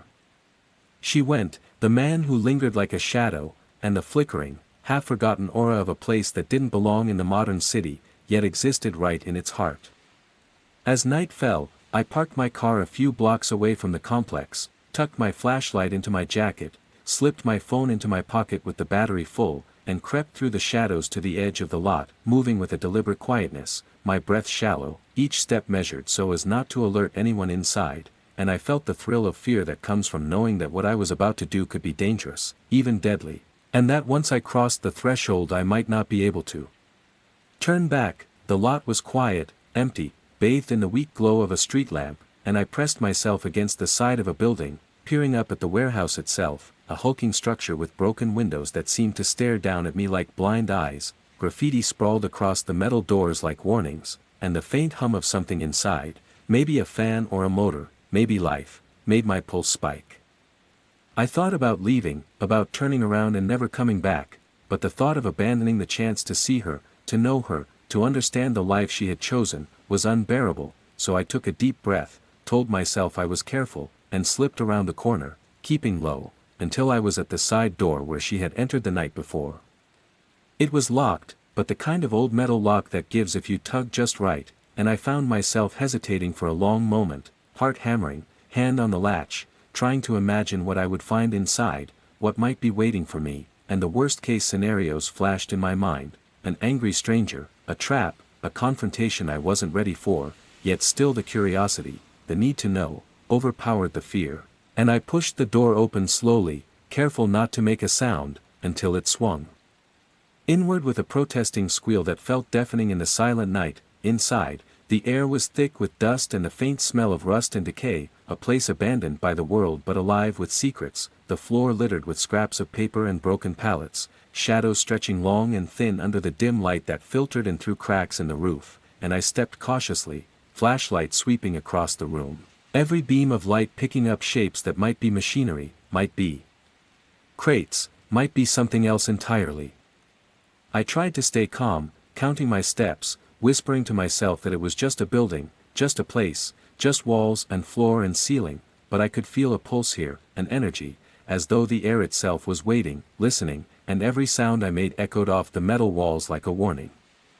I moved toward the center of the warehouse, where moonlight fell through a hole in the roof, illuminating a patch of floor that looked recently disturbed, as though someone had been moving crates or sweeping in the last few days, and the realization that someone was here, someone living here, made my stomach churn, because it meant I wasn't imagining anything, that the warehouse wasn't abandoned, that it was active, alive. And perhaps dangerous that I kept my flashlight low, my steps measured, and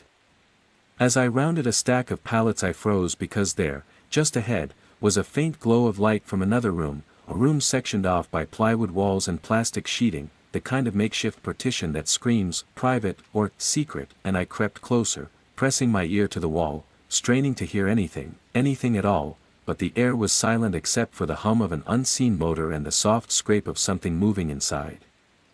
I thought about calling out her name, about shouting, about revealing myself to see if she was really there, but the thought of the man I had seen the night before came rushing back, the broad shoulders, the way he had lingered, the possibility that he was watching, that he was waiting for intruders like me, and I clenched my teeth, forcing myself to stay quiet, to watch, to wait for a sign. Minutes passed like hours, the silence pressing down on me, and then I saw movement, a shadow flicking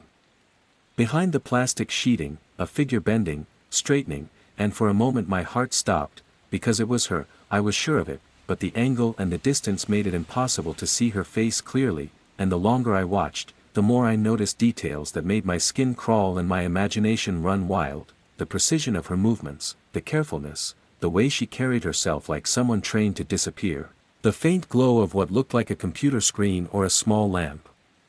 illuminating her from below, casting strange shadows across the walls, and I knew that whatever she was doing, it wasn't ordinary, not like walking in her apartment or grocery shopping, it was deliberate, hidden, perhaps even secretive, and that thought made me tense, because the world I had been living in, the safe, ordinary world of work and family, was gone, replaced by something dark, something alive, something that had pulled her from me for 20 years. That I crept closer, the floor groaning under my weight, my flashlight bobbing with each step, and I caught sight of another figure then, smaller this time, moving quickly, almost slipping behind one of the partitions, and my chest tightened with fear and anger, because I had no idea who it was, whether it was an ally or a threat, whether it was the man I had seen before or someone entirely new, and the thought that she had built a world like this, a hidden world, made my hands shake and my mind reel, but I couldn't leave, couldn't turn away, because the answers were right there, just beyond the flimsy walls and the sheets of plastic, and the need to know, to finally see her, was unbearable. I crouched lower, trying to make myself small, listening, watching, and for a few long moments nothing happened except the hum of the machinery and the faint scrape of the floor under unseen footsteps, and then I heard her voice, low, quiet, but unmistakable, saying a name, a word, something I had never heard before but that sounded alive, human, real, and my throat went dry because it was her, it had to be her, speaking in that hidden, private world she had created, and the sound was like a key turning in a lock inside my chest, unlocking years of grief, confusion, and longing that I wanted to call out, to rush forward, to throw myself into the space and demand to know everything, but instinct stopped me, because I could feel the presence of that man, or maybe someone else, moving closer to the plastic partition, and I knew that discovery could be fatal, or at the very least ruin everything I had been chasing for decades. So I stayed where I was, frozen, heart hammering, mind racing, listening to her footsteps, the faint rustle of papers, the low murmur of her voice repeating words I couldn't understand, and I realized that I had stepped into a world that had existed parallel to mine for all these years, a world that had taken her from me and kept her hidden, and I felt a mixture of exhilaration and terror, because now that I had found it, now that I had found her, I was committed, I was in too deep, and there was no going back. Time stretched and bent around me, minutes leaking into hours, until finally the faint glow disappeared, the shadow moved away, the warehouse seemed to exhale, and I realized I had been holding my breath the entire time, and my body sagged with relief and exhaustion, but my mind was spinning, because I had seen enough to know she was here, alive, and more importantly, part of something I couldn't yet understand. And that realization settled over me like a weight, heavy and cold, because it meant that the story I had been living for 20 years, the story of a cousin who vanished without a trace, was not over, it was still unfolding, and I was right at the edge of it, staring into the unknown. I backed away from the plastic partition slowly, every muscle taut, every nerve screaming, and made my way back to the side door, slipping out into the night as quietly as I had come, my heart still hammering, flashlight still clutched in my hand, mind spinning with questions, images, possibilities. And the growing certainty that whatever was happening inside that warehouse was only the beginning of the truth I had been chasing since 1999. The next night I found myself back on the streets near the warehouse before it was even fully dark, the city around me fading into an uneasy quiet that made the shadows feel alive, and as I parked a few blocks away and slipped into the darkness on foot, I realized I was no longer just an observer, no longer merely following her from a distance, because the need to know, the need to see her, had grown into something almost unbearable, something that was driving me past caution and into the raw, aching curiosity of someone who has waited decades for a single thread of truth, and every step I took toward that warehouse was weighted with the knowledge that what I was doing could change everything, that the moment I crossed that threshold I might stumble into danger, into a confrontation I wasn't ready for, yet still I moved forward, drawn by the image of her face, the memory of the ID card, the echo of the man I had seen the night before, and the thought that if I didn't act now I might never get another chance.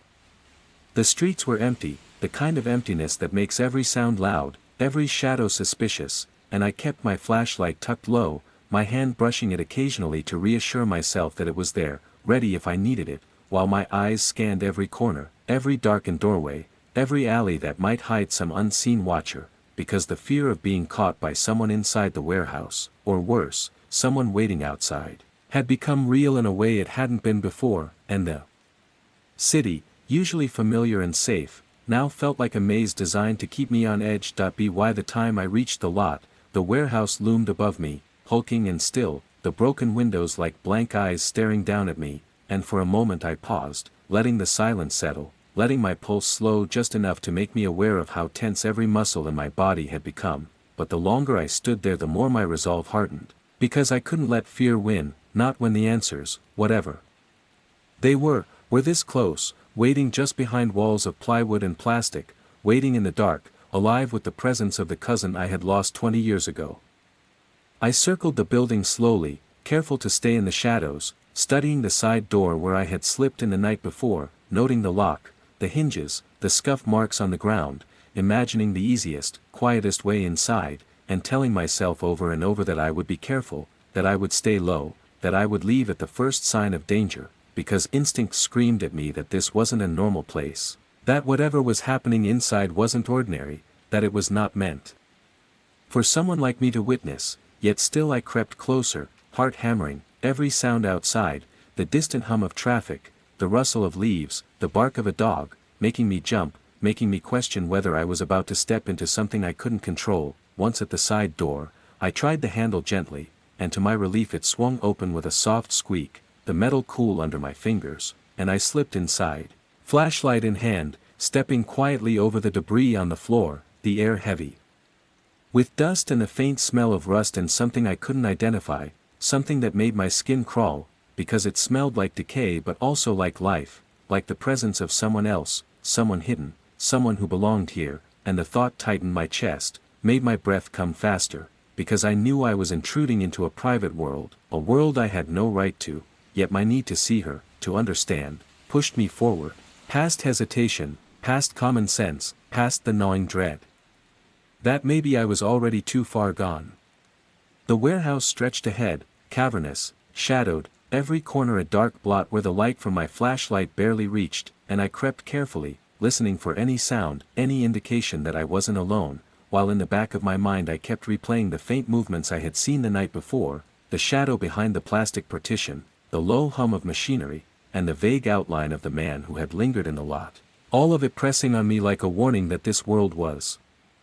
real, alive, and maybe dangerous. As I edged closer to the area where she had been, I noticed something I hadn't seen before, small footprints in the dust on the concrete floor, the kind of footprints that suggested someone had been moving around in socks or soft shoes, and my pulse jumped, because they were fresh, and the realization that she or someone else had been here recently made me both terrified and exhilarated, because it was proof that this world wasn't static, that it was still active, that she was alive and moving within it. I followed the footprints cautiously, flashlight sweeping, my eyes straining to catch every shadow, every movement, until they led me to the same plywood and plastic section I had watched before, the glow of light leaking faintly from underneath the edges, and I pressed my ear against the makeshift wall, trying to hear anything, but all I caught was the faint scrape of movement, the soft sigh of air displaced by someone bending or turning. And then a voice, low, quiet, almost a whisper, calling. A name I didn't recognize, and my chest constricted, because it was unmistakably hers, speaking words I didn't understand, but words that confirmed she was here, that she was alive, that the cousin I had mourned for decades was walking in the same space as me, maybe even unaware that I had followed her, and the mix of relief and fear made me tremble, my hands gripping the flashlight so tightly I thought I might crush it. That I wanted to call out, to announce my presence, to finally break the silence. And confront her, but instinct and memory of the man held me back, because if he was here again, if he was watching, if he was guarding her, then a wrong move could have consequences I wasn't ready for, so I stayed crouched, listening, watching, every sound amplified in the cavernous space, until finally I saw movement behind the plastic, her figure bending over something on the floor. The light from a lamp illuminating her hair, the tilt of her head, the way she moved with deliberate care, and I realized that whatever she was doing wasn't casual, it wasn't normal, it was something that required attention, secrecy, precision, and my stomach knotted because it meant she was living in a world that I couldn't yet penetrate, a world I had no idea how to enter safely, yet the pull of curiosity, the obsession that had driven me here for nights on end, refused to let me retreat. That I edged closer, careful not to make a sound, and that's when I noticed a table set up near the corner, covered with papers, folders, photographs, some of them worn, some of them recent, and my breath caught because I recognized some of the images immediately, faces from old family photos, snapshots of people I knew, locations that had vanished or changed, and the realization hit me hard that she had been documenting, recording, keeping track of things, of people, of memories, and maybe even of herself. And the fact that all of it was here in this hidden space, illuminated only by the faint lamp she was leaning over, made my pulse race, because it was proof that she had been living a secret life, a deliberate, intentional life that had been hidden from everyone I knew, a life that explained, perhaps, the 20 years she had disappeared, and I felt a mixture of awe and despair, because I wanted to reach out, to touch the papers, to confront her, to demand answers, but instinct told me to stay back, to watch, to take in everything silently, because at any moment she could notice me, and if she did, there was no telling what would happen. Minutes stretched, the quiet punctuated only by her soft movements and the faint hum of electricity from a nearby extension cord powering the lamp, and I felt as if I were trespassing not just in space but in time, in memory, in a life that had spun itself out parallel to mine, and I realized with a jolt that the world I had been living in, the one where she had vanished, where her absence had shaped decades of grief and confusion, was over, because this world existed now, right in front of me, and I was a witness, an intruder, a seeker, and maybe soon a participant in something that was far larger, far stranger, than I had imagined. I didn't move, didn't speak, didn't breathe more than necessary, because every instinct screamed to preserve my presence, to observe, to absorb, to learn without alerting her, and for the first time I felt the weight of the obsession I had carried since 1999, the obsession that had driven me to follow her car, to enter this warehouse, to stare through the darkness, and I realized that nothing would ever be the same again, because she was here, alive, moving in this hidden world, and I was closer than I had ever been to discovering why she had disappeared, what she had become, and whether I would ever truly be able to bring her back, or if she would remain a ghost walking in the night, untouchable, unreachable, just beyond my grasp, in a life I could only glimpse through shadows and plastic, through faint light and careful observation, while my heart pounded and my mind spun and the night stretched on endlessly around me, alive, waiting, and I knew with a certainty I couldn't shake that the next decision I made, whether to step closer, to speak, to reveal myself, would change everything, for better or worse, and there was no turning back. The night I decided to finally make contact, to step beyond observation and into the impossible act of reaching out to her, I remember standing in the shadows outside the warehouse for what felt like hours, heart hammering, mind racing, rehearsing in my head every possible way the encounter could go, knowing that the stakes had risen exponentially since I first followed her car, since I first stepped into this hidden world. Because the moment I revealed myself, the moment she became aware of my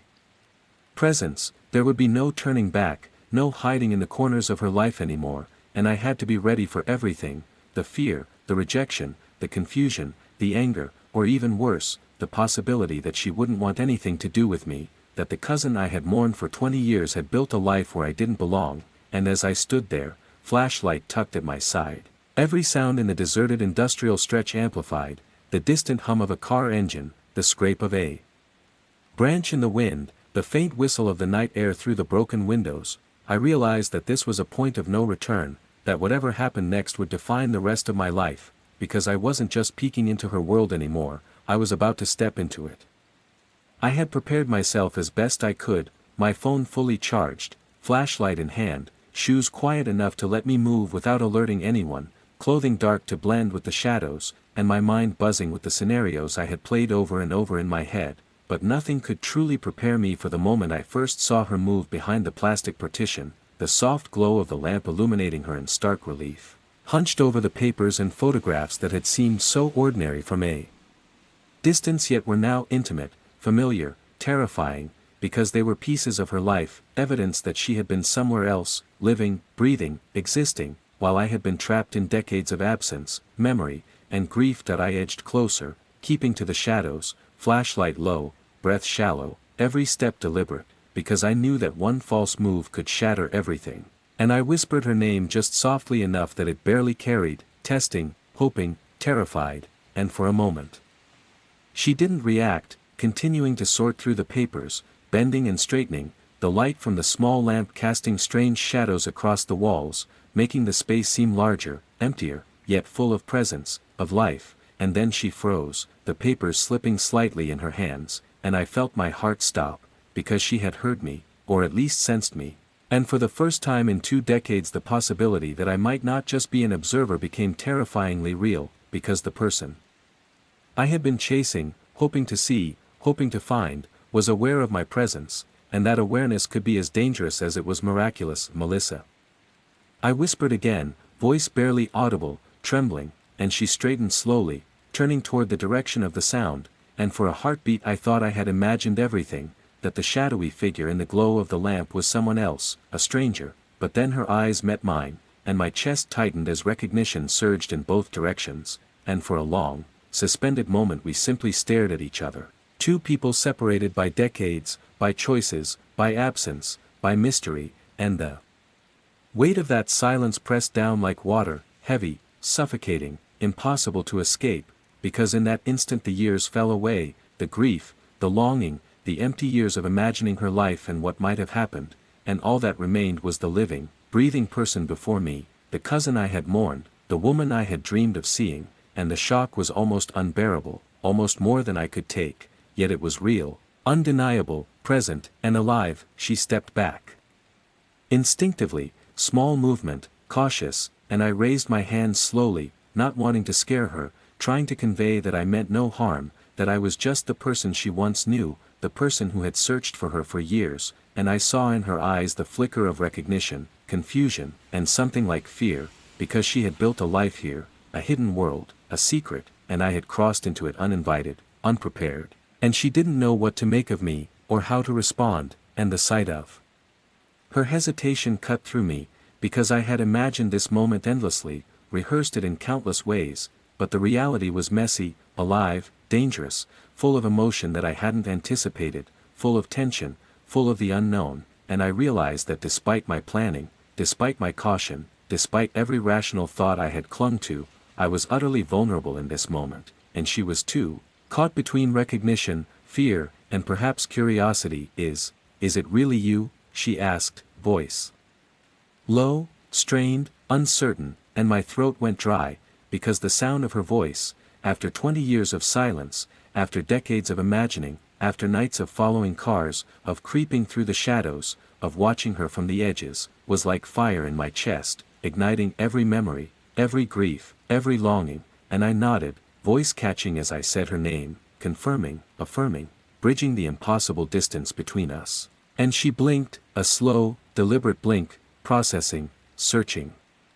my face, her expression flickering between disbelief, shock, relief, and caution, and I realized then that this was as much a revelation for her as it was for me, that in the time she had been gone, in the life she had built in secret, I was an anomaly, a ghost from the past, a reminder of a life she had left behind, and that understanding, the weight of it, hung between us like the thick dust in the air, heavy, suffocating, yet charged with electricity, because in that moment, after decades of absence, we were finally in the same space, and the truth of that presence was more potent than any photograph, any ID card, any memory that I took another step forward cautiously, and she shifted slightly backward, instinctively protective, her hands hovering near her sides as if ready to ward me off, and I realized that even though I had followed her for nights, even though I had observed, even though I had crept into her secret space, I had no idea how she would react to confrontation, to acknowledgement, to reality, and my pulse jumped, mind racing, trying to find the words, the gestures, the reassurance that could bridge the gap, the chasm of time, without frightening her away, because I knew in my gut that one wrong word, one sudden movement, and the fragile thread of connection we had could snap, vanishing again like smoke, taking her out of reach for another lifetime. "I've been looking for you," I said finally, voice trembling, and she swallowed, eyes darting to the papers on the table, the photographs, the folders, and I could see the conflict in her expression, the way her brows knit, the hesitation, the fear, and the quiet calculation that told me she was considering, weighing, deciding whether to trust me, whether to acknowledge the years lost, whether to allow this intruder into her carefully constructed world, and my chest ached, because I had imagined this moment countless times. But the reality, the raw, unfiltered presence of her, alive, aware, looking at me, was overwhelming, suffocating, intoxicating, and terrifying all at once, and I realized then that I had crossed a threshold I could never uncross, that whatever happened next would define everything, and I had no idea if we were stepping into reconciliation, confrontation, or chaos. She finally spoke again, quieter this time, almost a whisper, "You shouldn't be here," and my stomach sank, because I understood immediately that my intrusion, my obsession, my decision to follow, to watch, to enter, had consequences, that she had reasons for hiding, for secrecy, reasons I might never fully understand, and yet, despite the warning, I felt compelled, driven by decades of longing and unanswered questions, to step closer, to plead, to try to bridge the impossible gap that separated us, because I couldn't live another day without confronting the truth of her disappearance, without hearing her voice, without seeing her, without knowing, and in that moment, I realized that the warehouse, the shadows, the plastic partitions, the papers, the glow of the lamp, the low hum of life in the hidden space, all of it was secondary to the fact that she was here, that she was alive, that she was standing before me, and that I had finally, after 20 years, found the cousin I had mourned, the person I had lost, the face that haunted my memory and the ID card that had sparked this obsession. And I understood with a jolt that nothing in my life would ever be the same again, because now the choice was hers as much as it was mine. The next words, the next movements, the next seconds would define everything, and the tension, the fear, the longing, the anticipation, the possibility of reconciliation or rejection, hung over us like a storm just waiting to break. After the initial shock of seeing her, hearing her voice, and feeling the weight of 20 years of absence settle between us, there was a long, unbearable silence, the kind of silence that presses in from all sides, makes your lungs feel tight, your heart hammer, and your mind race with questions and fears and anticipation all at once, and I realized that if I wanted answers, if I wanted to understand why she had vanished, why she had allowed decades to pass without a word, I had to break the silence, had to take the step that would transform the encounter from a brief, almost ghostly recognition into something more, something tangible, something real, and I took a careful breath, letting the words form slowly, deliberately, trying to keep my tone calm, soothing, non-threatening, because I knew that whatever world she had built, whatever secrets she was guarding, would not respond well to panic, anger, or intrusion. So I said, quietly, "I've been looking for you for 20 years. I need to understand why you disappeared. I need to know what happened to you," and I saw her stiffen slightly, a subtle shift that betrayed a mix of fear, caution, and, I thought, perhaps a trace of relief, because the weight of hiding, of living a life invisible to the family she had left behind, had to be heavy, suffocating, and yet necessary, and in that moment I realized that her disappearance had not been random, that it had not been a simple running away, but a deliberate act with reasons I could barely comprehend, reasons that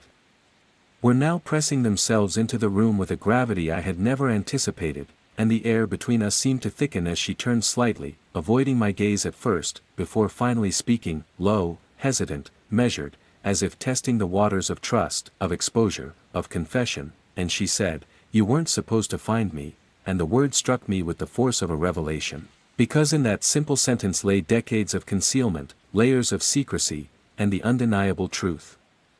That whatever she had done, wherever she had gone, it had been intentional, and it had been meant to remain hidden, not just from me, but from everyone she had once known. Her voice was quiet but firm, carrying the weight of years lived in shadow, and I noticed the way she avoided my eyes, the subtle tremor in her hands as they hovered over the papers on the table, the folders, the photographs. The documents spread out like fragments of a life that had existed parallel to mine, and I realized that these objects were more than just remnants or tools. They were evidence, markers, proof of a hidden existence, a world that I had only glimpsed through fleeting shadows, through the glow of a lamp, through my obsessive following of her movements, and the realization that she had meticulously documented, catalogued, organized this life made my chest tighten, because it was proof of intention, of planning, of a deliberate and purposeful separation from everything I had known, and yet in her words, in her tone, in the slight quiver of emotion, I sensed a vulnerability, a fragile invitation to understand, to listen, to enter a story that had been carefully constructed to exclude everyone else, and my pulse quickened, because I had waited 20 years for this, and now, finally, she was speaking. "You have to understand," she said, voice low, almost a whisper, "what happened to me. It's not something you can imagine. I wasn't lost. I wasn't taken. I chose to leave, but not because I didn't love you or anyone in the family. I left because there was a world, a place, a group of people, things that needed to stay hidden, that needed protection, and I became part of it, whether I wanted to or not." Her eyes flicked toward the papers, the photographs, the folders, the scraps of notes pinned and stacked and scattered across the table, and I felt a chill, because her words painted a picture of a life I had never anticipated, a life that was active, secretive, perhaps dangerous, and yet compelling in a way I could not ignore, and I nodded, swallowing hard, feeling the weight of my own obsession, my own need for truth, because suddenly the question of why she had disappeared was intertwined with something far larger than me, far larger than family, far larger than anything I had expected, and I realized that uncovering her story meant stepping into a world I had no prior knowledge of, a hidden architecture of life, secrecy, and perhaps peril, and that realization tightened my chest, made my breath come faster, but also made my focus sharpen, because I could not leave without knowing, without understanding, without taking the first real step into the truth she had been hiding. I moved slightly closer, careful, deliberate, and she didn't step back this time, though her eyes remained cautious, flicking toward the edges of the warehouse as if expecting someone else to appear at any moment, someone who would stop me, punish me, or remove me from this fragile intersection of past and present, and I said softly, "I'm not here to hurt you. I just need to know. Please. I need to understand why you disappeared, why you stayed hidden all these years." Her gaze lingered on me for a long moment, unreadable, flickering between something I couldn't define, fear, calculation, sorrow, maybe relief, and then she exhaled slowly, a soft shiver running through her body as if she had been holding something inside for decades, a secret weight, and she began, hesitantly at first, weaving the story of the years I had missed, the circumstances that had forced her into this hidden life. And as she spoke, I realized that my imagination, my obsessive searching,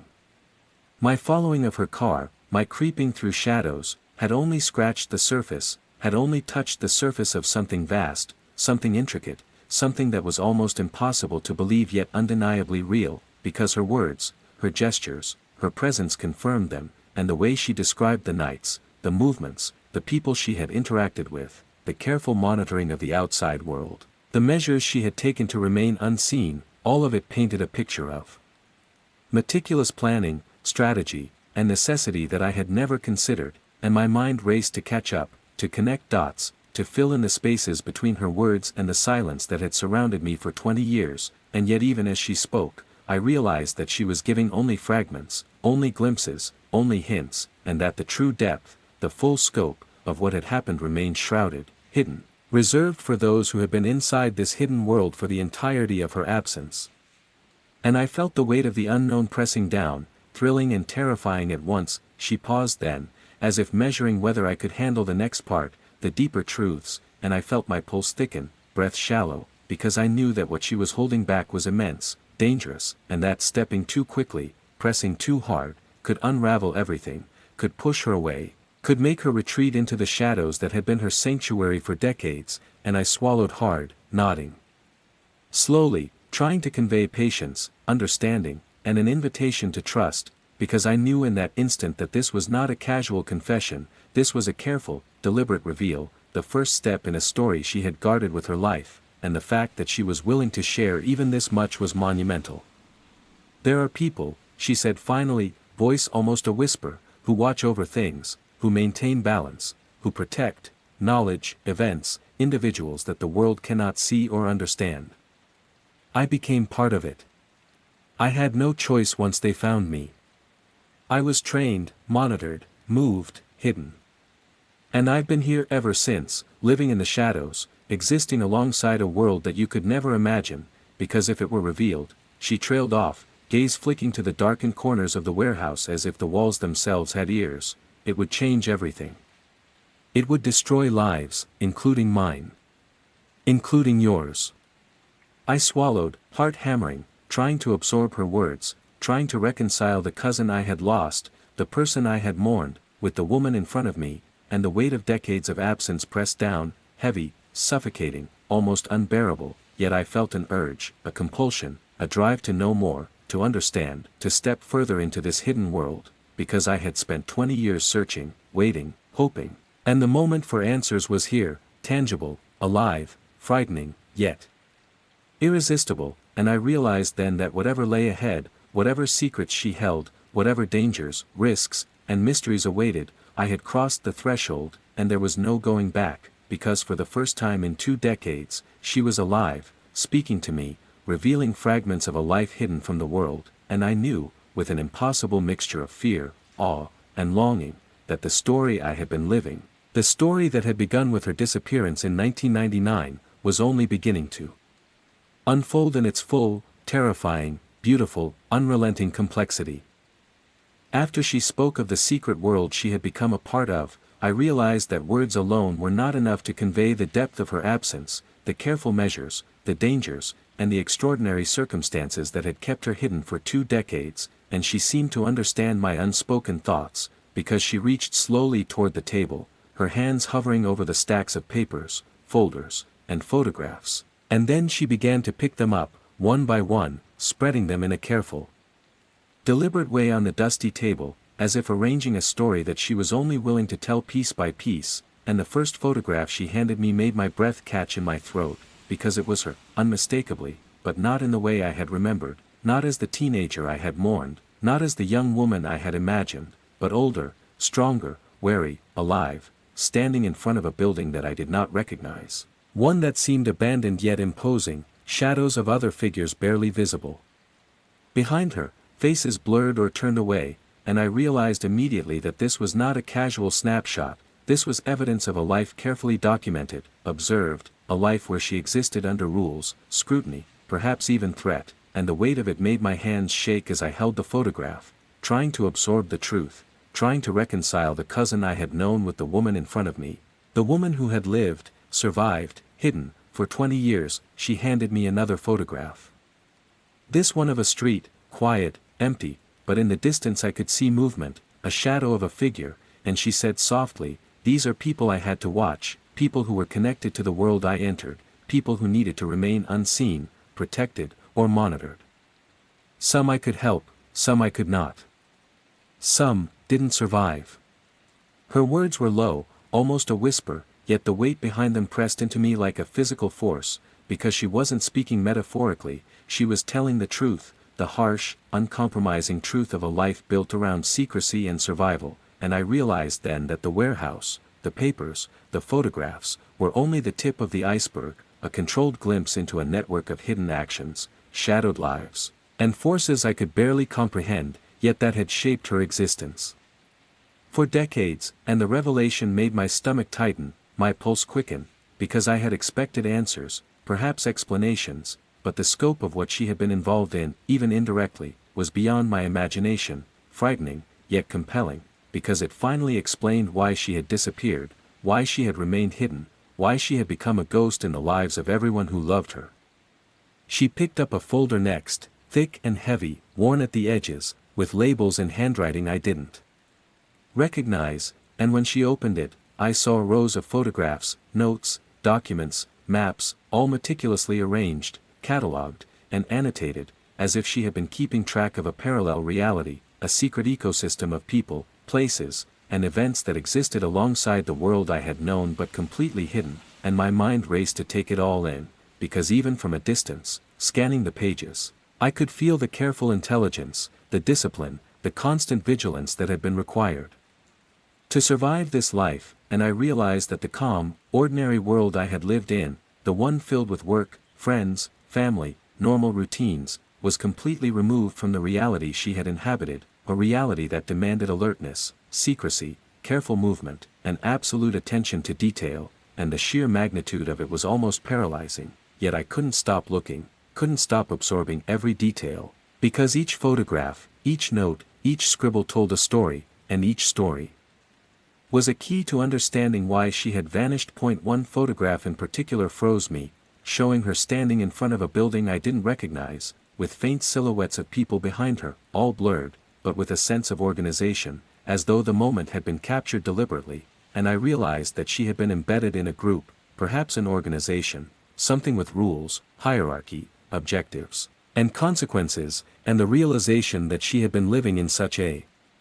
structured, secretive environment for years, even decades, hit me with an intensity that made my chest tighten, my hands tremble, because it was proof that her life had not been accidental, that her disappearance had not been random, but part of a larger system, a larger world, a network of actions and consequences that I could barely imagine, yet which she had navigated with skill, care, and perhaps fear. And the thought that she had been alone, or at least hidden, while participating in this world, made my stomach knot, because I had imagined her being taken, lost, or trapped, but the reality was far more complex and terrifying. She gestured to another folder, smaller this time, worn but neat, and when I opened it, I saw photographs of buildings, people, and street corners, all annotated with times, dates, observations, and sometimes warnings, and she said softly, "These are the places I had to check, the people I had to watch, the events I had to document." It wasn't just survival, it was responsibility. Mistakes could cost lives. My own included. Her words struck me harder than anything else, because the calm tone belied the severity, the constant vigilance, the unending weight of responsibility that had defined her life for 20 years, and as I scanned the photographs, the notes, the markings, I could feel the tension she had carried, the careful calculations, the hours of observation, the isolation, the fear, and the discipline required to maintain it. And I realized that every year she had been gone, every absence, every unanswered question, had been spent living under conditions I could not imagine, a reality that had demanded obedience, intelligence, cunning, and endurance, and that the cousin I had mourned had not just survived, she had adapted, thrived, and endured in a world entirely foreign to me. That I continued through the folders, unable to tear myself away, because each page, each image, each note built the story piece by piece, layer upon layer, of a hidden existence filled with shadows, surveillance, travel, caution, observation, and occasional, fleeting glimpses of human connection, and I realized that my obsession with finding her, with understanding her disappearance, had led me into the threshold of this world, a world I was not yet a part of, and might never fully understand, yet could no longer ignore, because she had allowed me a glimpse, however small, into the machinery of her life. And the weight of it pressed down like gravity, enveloping me in awe, fear, and a strange exhilaration. Because the reality of her life was far stranger, more complex, and more secretive than I had imagined, and yet it was undeniably real. At one point, she pulled out a photograph, carefully worn at the edges, of herself standing next to a man I didn't recognize, his face partially obscured, shadowed, and she said quietly, "He found me. He trained me. He monitored me. He made sure I stayed in the system, in the loop, hidden, safe, but also constrained. He kept the world I had left behind separate, inaccessible." I couldn't reach out, couldn't return. It wasn't just my choice, it was enforced, structured. My pulse raced as I looked at the image, trying to comprehend the layers of control, the necessity, the fear, and the strange bond she implied, because she had been watched, guided, managed, and protected in a way that was both liberating and suffocating, and I could feel the tension, the discipline, the constant pressure she had lived under. And the thought that she had carried this for 20 years without anyone knowing was almost too much to bear, yet I couldn't look away, couldn't stop. Trying to absorb every detail, every fragment of her hidden existence. As she continued to lay out documents, photographs, and notes, I realized that each piece was a key, each detail a breadcrumb, leading deeper into a world of hidden lives, secret movements, and responsibilities that I had never imagined, and I understood that while she had been physically absent, she had been fully engaged in a parallel life. One that demanded intelligence, caution, endurance, and constant attention, and that my role, my presence now, was tentative, delicate, because I was stepping into a world that had rules she had followed meticulously, and that I had no prior knowledge of, yet I was being allowed, cautiously, to witness, to understand, to glimpse the machinery of her life, and the responsibility, secrecy, and discipline that had defined her for decades pressed on me in a way that was awe-inspiring, terrifying, and impossible to ignore.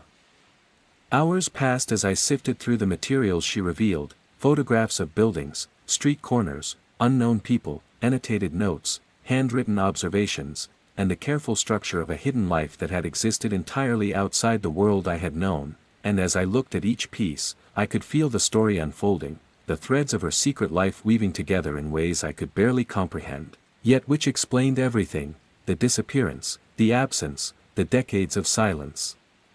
And I realized with a jolt that the cousin I had mourned for 20 years had not simply vanished, she had been living, surviving, working in a secret world, a life so disciplined, so hidden, so extraordinary, that I had no words to describe it, and I understood that the glimpses she was offering me were only a fraction of the truth, only the surface, and that the deeper reality, the full scope of her hidden existence, was still carefully guarded, still protected, still waiting for the right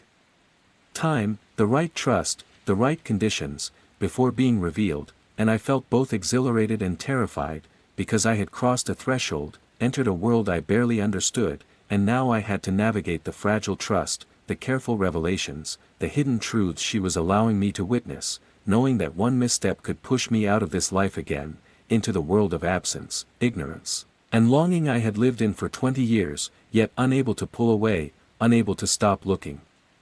Unable to stop absorbing every fragment, every photograph, every document, every hint of the life she had built in the shadows, and the night stretched on around us, alive with tension, with secrecy, with revelation, and I realized that my journey, my obsession, my search for her had entered a new phase, one that demanded patience, understanding, caution, and awe, because the hidden world she had allowed me to glimpse was vast, complex, and unlike anything I had ever imagined, and the weight of 20 years of absence pressed down on me, mingled with the thrill of discovery, the fear of intrusion, and the undeniable reality that she was finally here, alive, revealing, letting me see just enough to understand that the story of her disappearance was far stranger, darker, and more extraordinary than I had ever dreamed, and that I had only just begun to uncover it. As the hours wore on in the warehouse, with the small lamp casting long, flickering shadows across the walls and the dust motes dancing lazily in the yellow glow, I could feel the weight of everything she had revealed pressing on me, the gravity of a life lived in secret, in constant observation, in a web of responsibility and danger that I could barely begin to understand, and yet as she continued to pull out folders, photographs, and documents, each piece more detailed, more precise than the last, I began to realize that what I was witnessing was not just a story of disappearance, but the anatomy of a world that existed entirely out of view, a parallel existence that had its own rules, hierarchy, and consequences, and that for 20 years she had navigated this labyrinth with meticulous care, surviving and adapting in ways that demanded intelligence, caution, patience, and endurance beyond anything I had imagined possible, and my pulse raced as I processed the enormity of it all. Trying to reconcile the cousin I had mourned for decades with the woman sitting calmly across from me, casually arranging documents that spoke volumes about events, people, and places I had never known, a hidden world as alive and dangerous as the streets outside, but invisible to the rest of society, hidden in plain sight, invisible except to those who were trained, observed, and disciplined enough to be part of it. She began to explain the photographs in detail, pointing to images of buildings that appeared abandoned but had subtle signs of occupation, lights faintly glowing, vehicles parked at odd hours, shadows of people in windows, and each one was annotated with notes in her precise handwriting, dates, times, movements, observations, connections between individuals, and her explanations made it clear that she had been part of a larger network, an intricate system of oversight and protection, a world in which every action mattered and every error could have consequences not only for her but for others, for entire chains of events that the world outside would never even perceive. And as she spoke, I noticed the care with which she chose her words, the pauses, the glances toward the dark corners of the warehouse, as if she expected to be overheard, as if some unseen presence might be monitoring the conversation, and the awareness of that constant caution, of that ever-present need to survive in a world of shadows, made my chest tighten, my hands sweat, because it was clear that her life had not been carefree, that her absence had not been whimsical, that every step she had taken had been deliberate, controlled, monitored, and yet necessary for survival, and the knowledge that she had carried this for decades in silence, isolation, and careful attention made the gravity of her story almost unbearable, because I had lived 20 years wondering, searching, grieving, and she had been living a complex, dangerous, secret life that I could never have imagined. She pulled out another set of photographs, this time showing people whose faces were partially obscured, blurred, or turned away, and she said softly, "These are people I had to interact with, people who were part of the system. Some were allies, some were threats, some I could protect, some I couldn't, and mistakes could be fatal. I learned to observe, anticipate, and sometimes intervene, but always carefully, always discreetly, always keeping the balance." Her words were calm, but the weight behind them pressed on me, because I realized that for 20 years she had operated under an invisible framework of rules, threats, and responsibilities that were absolute, non-negotiable, and life-defining, and that her entire existence had been shaped by forces I could barely understand, forces that demanded compliance, vigilance, intelligence, and restraint, and I could feel the tension building as I considered the implications, the scope of her hidden life, and the fact that my intrusion, my questions, my desire to see her, to understand her, had placed me on the edges of a world that was governed by rules I had no knowledge of, yet now I had crossed into it, tentatively, cautiously, and I was being allowed to witness, to observe, to glimpse fragments of a reality that was carefully shielded from ordinary existence, and the knowledge of that duality, the ordinary world I had lived in and the extraordinary hidden world she had navigated, pressed on me in a way that was both exhilarating and terrifying. She continued, flipping through the folders with a quiet precision that betrayed years of practice, showing me photographs of streets, buildings, vehicles, and people, each image carefully labeled with times, dates, notes about interactions, unusual occurrences, and sometimes subtle signs of danger, and as I studied them, I could see the world she had described. A world that was alive with unseen activity, a network of observation. An intervention that existed in parallel to ordinary life, and the realization that she had been moving through this network for 20 years, surviving, observing, documenting, and interacting without the world knowing or noticing, made me shiver, because it was not just a story of hiding or disappearance, it was a story of discipline, endurance, intelligence, and constant vigilance. And the stakes had always been high, consequences immediate and permanent, and I realized that her life had been far more complex and perilous than anything I had imagined, and that every year of absence, every unanswered question, every missing detail I had carried in my mind was now reframed in the context of this hidden existence, a world of shadows and careful observation that existed just beyond the perception of ordinary people. She pulled out a map, folded and worn, covered in annotations, routes, names, symbols I didn't recognize, and she traced her finger along a path, explaining softly, "This is where I had to go, this is how I had to move, this is the network I had to monitor. Every day, every week, every month, I had to know these movements, these people, these places. I couldn't afford mistakes, and sometimes I had to make decisions that would affect more than just myself." The gravity of her words hit me like a physical blow, because the responsibility, the constant calculation, the ever-present awareness of risk, danger, and the unknown, were almost unimaginable, and I realized that her life had not been ordinary, that her disappearance had not been an accident or a whim, but a carefully controlled existence under invisible forces that had guided, protected, constrained, and defined her for decades, and the realization that she had carried this silently, alone. Without telling anyone, without reaching out, without allowing the family she had left behind to understand, made my chest tighten, my mind spin, because the emotional and psychological burden of such a life was immense, and the courage, intelligence, and discipline required to navigate it were staggering, and yet she had done it, survived, endured, and now, for the first time in 20 years, was sharing it with me, cautiously, carefully, in fragments that were both revealing and protective, a controlled disclosure that reflected the years of training, caution, and careful judgment that had been her constant companions. She showed me more photographs, each one revealing a part of the hidden world, people meeting at odd hours, buildings that looked abandoned but had signs of life, shadowy figures in alleys, vehicles parked strategically, subtle signs of monitoring, observation, and intervention. And as I looked at each image, I could feel the story unfolding, a story of a life lived in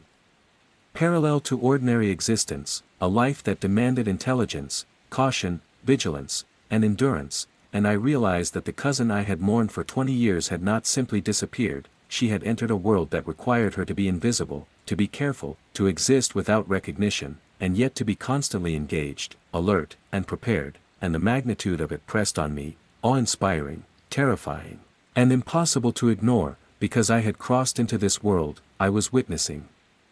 fragments of it, and I understood that my presence here carried weight, implications, and risk, because even observing, even asking questions, even being present in this hidden space, could affect the balance, the secrecy, and the carefully constructed reality she had maintained for 2 decades. Hours passed as she continued to reveal fragments, a photograph of a building at night with a faint light in the window, a street corner with shadowy figures, a folder of notes on movements and schedules, and each fragment built the narrative of a hidden existence that was disciplined, structured, and fraught with danger, and as I absorbed the enormity of it, I could feel the weight of her life pressing down, the magnitude of responsibility she had carried, and the extraordinary courage it must have taken to survive this world for 20 years, alone, hidden, disciplined, and yet aware of the consequences of every action, every interaction, every observation, and I realized that my understanding of disappearance, of loss, of absence, had been naive, because she had not simply vanished, she had adapted, endured, and survived in a world that I had never even known existed, a world of shadows, observation, and control, and the fragments she was showing me were only a glimpse, carefully curated, cautiously revealed, but enough to make me understand that her life had been extraordinary, perilous, disciplined, and utterly hidden from the world I had inhabited, and that the moment I had found her, followed her into this warehouse, had crossed a threshold into a reality that few could comprehend, a life that existed in parallel, unseen, unknown, and yet fully alive. And I understood with a clarity I could not escape that the journey of understanding her disappearance, her life, and the hidden world she inhabited was only beginning, and that the revelations I had witnessed tonight were the first steps into a larger, darker, and more complex reality than I could have ever imagined. The next day, after hours of sifting through photographs, documents, and notes that gave me glimpses of the hidden life she had lived for 2 decades, I began to understand that the reality of her existence was not just mysterious or secretive, it was dangerous, and the first real indication came subtly, almost imperceptibly, a shift in her demeanor, a tension in the air, a glance toward the shadows of the warehouse, and I noticed for the first time that her eyes carried a weight beyond the years of absence and secrecy, a kind of vigilance, alertness, and anticipation that told me she expected something, someone, and that the calm, deliberate tone she had maintained was now under strain, and though I could not yet see the cause, I felt it in the air, in the way the dust motes seemed to freeze in the light, in the low hum of my own heartbeat. And I realized that stepping into her world had consequences that I had never anticipated, consequences that might not wait for permission or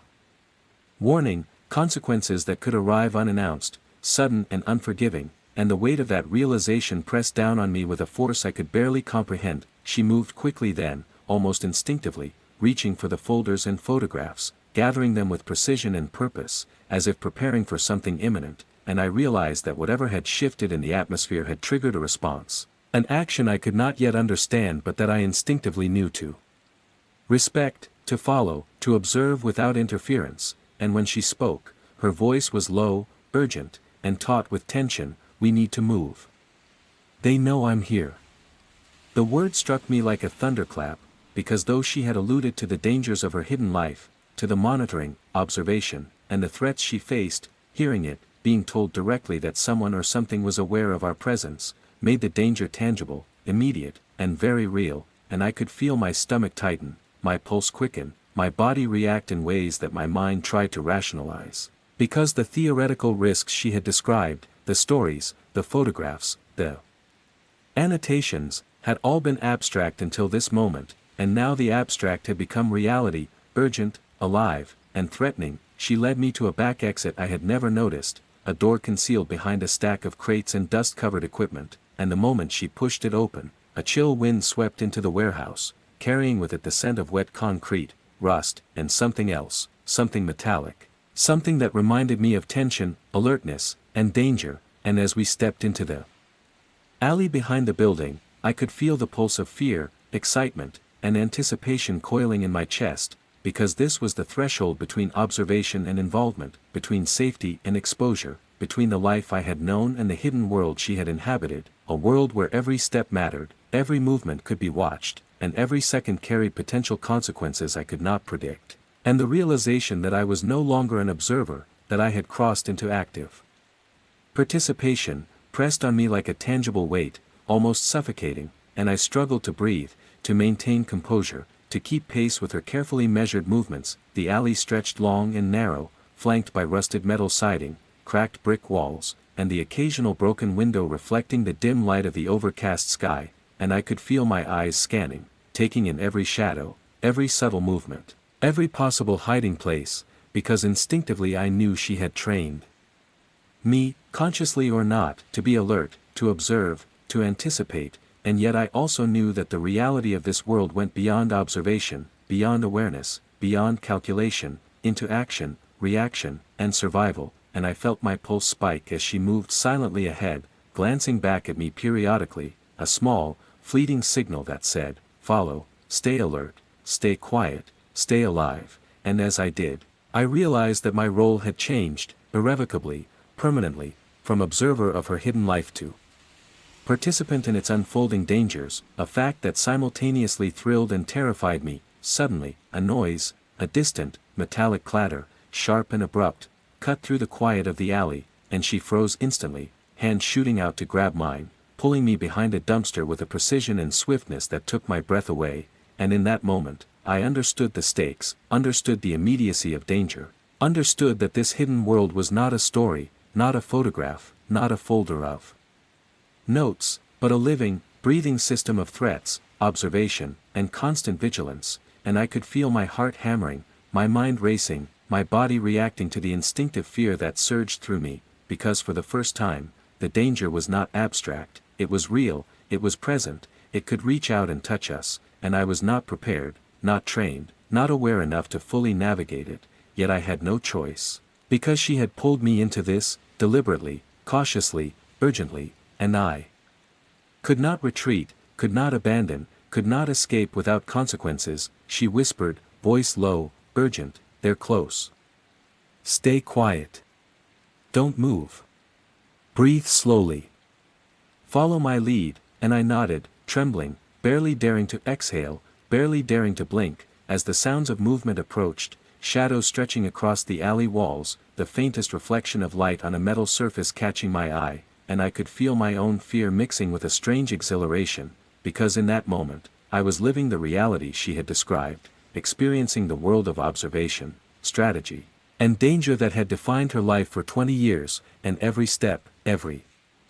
breath, every heartbeat was critical, deliberate, and measured, because the slightest error could expose us, jeopardize her safety, or worse, and the gravity of it pressed down like a physical force, tightening my chest, making my limbs tense, and heightening every sense to a level I had never experienced before. We moved carefully, silently, shadows among shadows, her hands guiding me, her eyes scanning, Her instincts honed to a level that I could barely comprehend, and I realized that the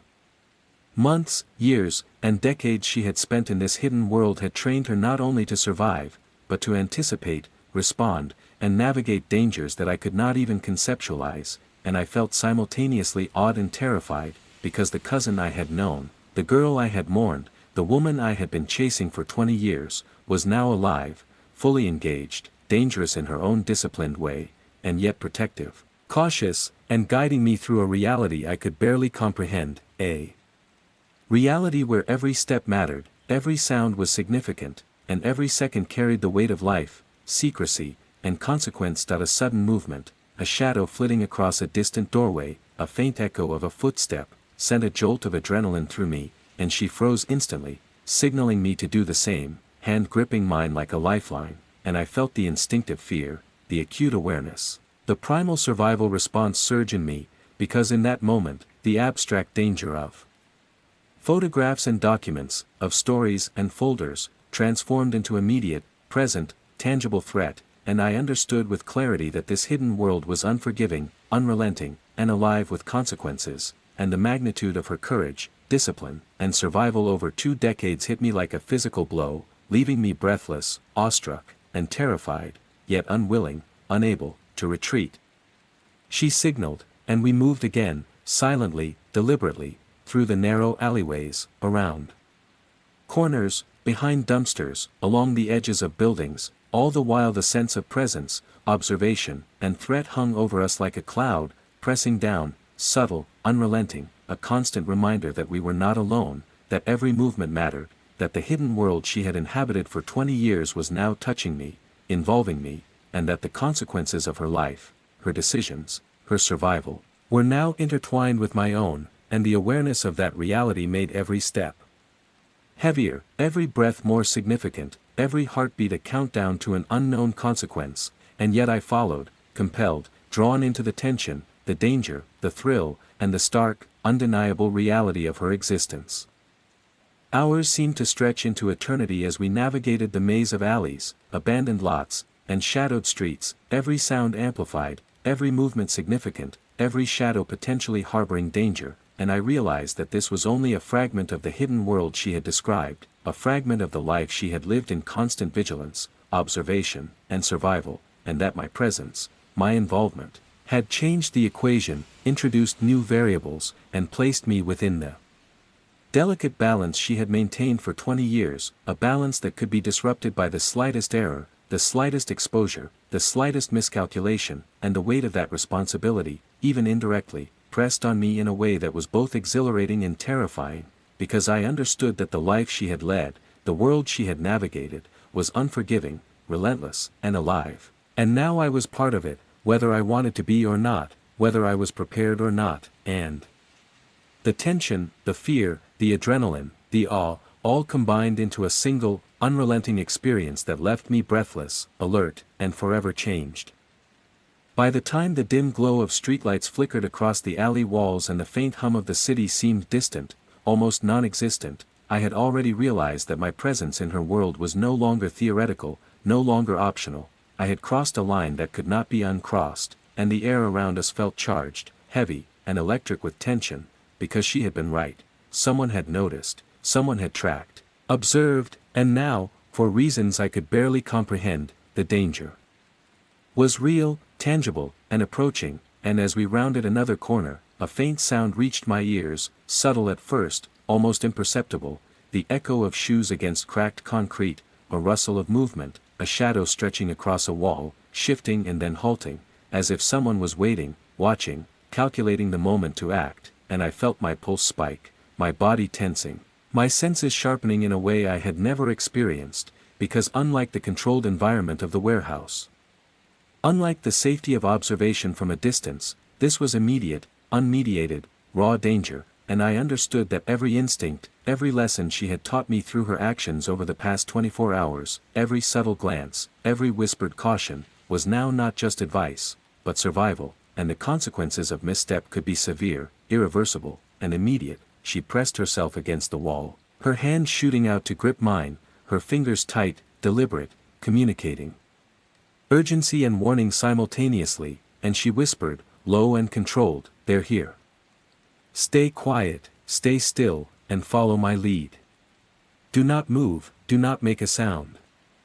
One wrong step, one visible motion, and we are exposed," and I nodded, barely breathing, barely processing, because the immediacy of the threat, the presence of someone in this hidden network who was not friendly, not neutral, but clearly intent on monitoring, controlling, or perhaps punishing her for reasons I could not yet fathom, pressed down on me with the weight of inevitability. And I felt the cold sweep of adrenaline, the prickling awareness of danger, and the acute understanding that I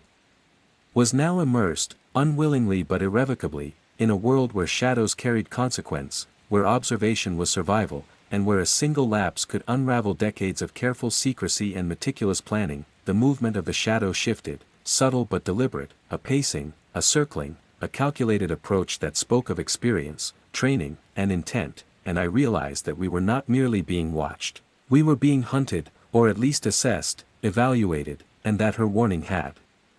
been more than precaution, it was instruction in how to navigate a peril she had faced countless times in her hidden life, and as we crouched behind a stack of crates, trying to make ourselves part of the darkness, I felt the full weight of the 2 decades she had spent moving unseen through this world, avoiding observation, staying safe, surviving threats I could not even name, and suddenly the lessons became visceral, immediate, and terrifyingly necessary, because survival now required more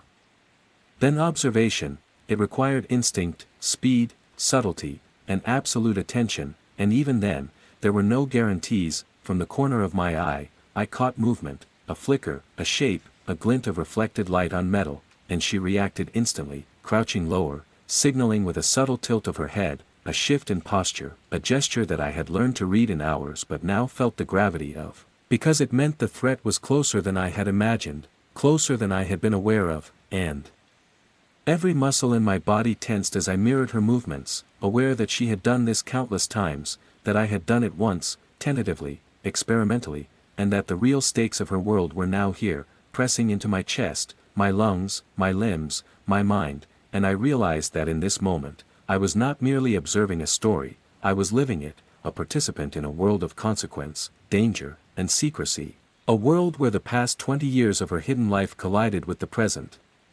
and where my choices, reactions, and attention mattered as much as hers, because our exposure could have cascading effects, consequences neither of us could fully predict, and the tension of that realization sharpened every sense to an unbearable degree, leaving me simultaneously terrified and hyper-aware, every nerve alight, every thought focused, every instinct screaming that one wrong move could destroy everything. She whispered again, guiding me with subtle gestures, pointing, signaling, adjusting our positions with a precision that was almost imperceptible but incredibly effective, and I felt the weight of her experience pressing against my inexperience, the cumulative knowledge of 20 years of survival training in a hidden, secretive world colliding with my naivety, my eagerness, and my fear, and yet, even as I followed, even as I tried to anticipate, I realized that this confrontation was not random, not an accident, not a fluke, it was deliberate, orchestrated, and the presence of another person in this shadowed space suggested a network, a system, a hidden hierarchy of observation and response that I had never fully grasped, and the implications made my stomach knot with dread and fascination, because the world she had inhabited, the one that had kept her away from me for 20 years, was alive, alert, calculating, and it had just made its presence known in the most immediate, undeniable, and terrifying way. A figure emerged from the shadows then, tall, lean,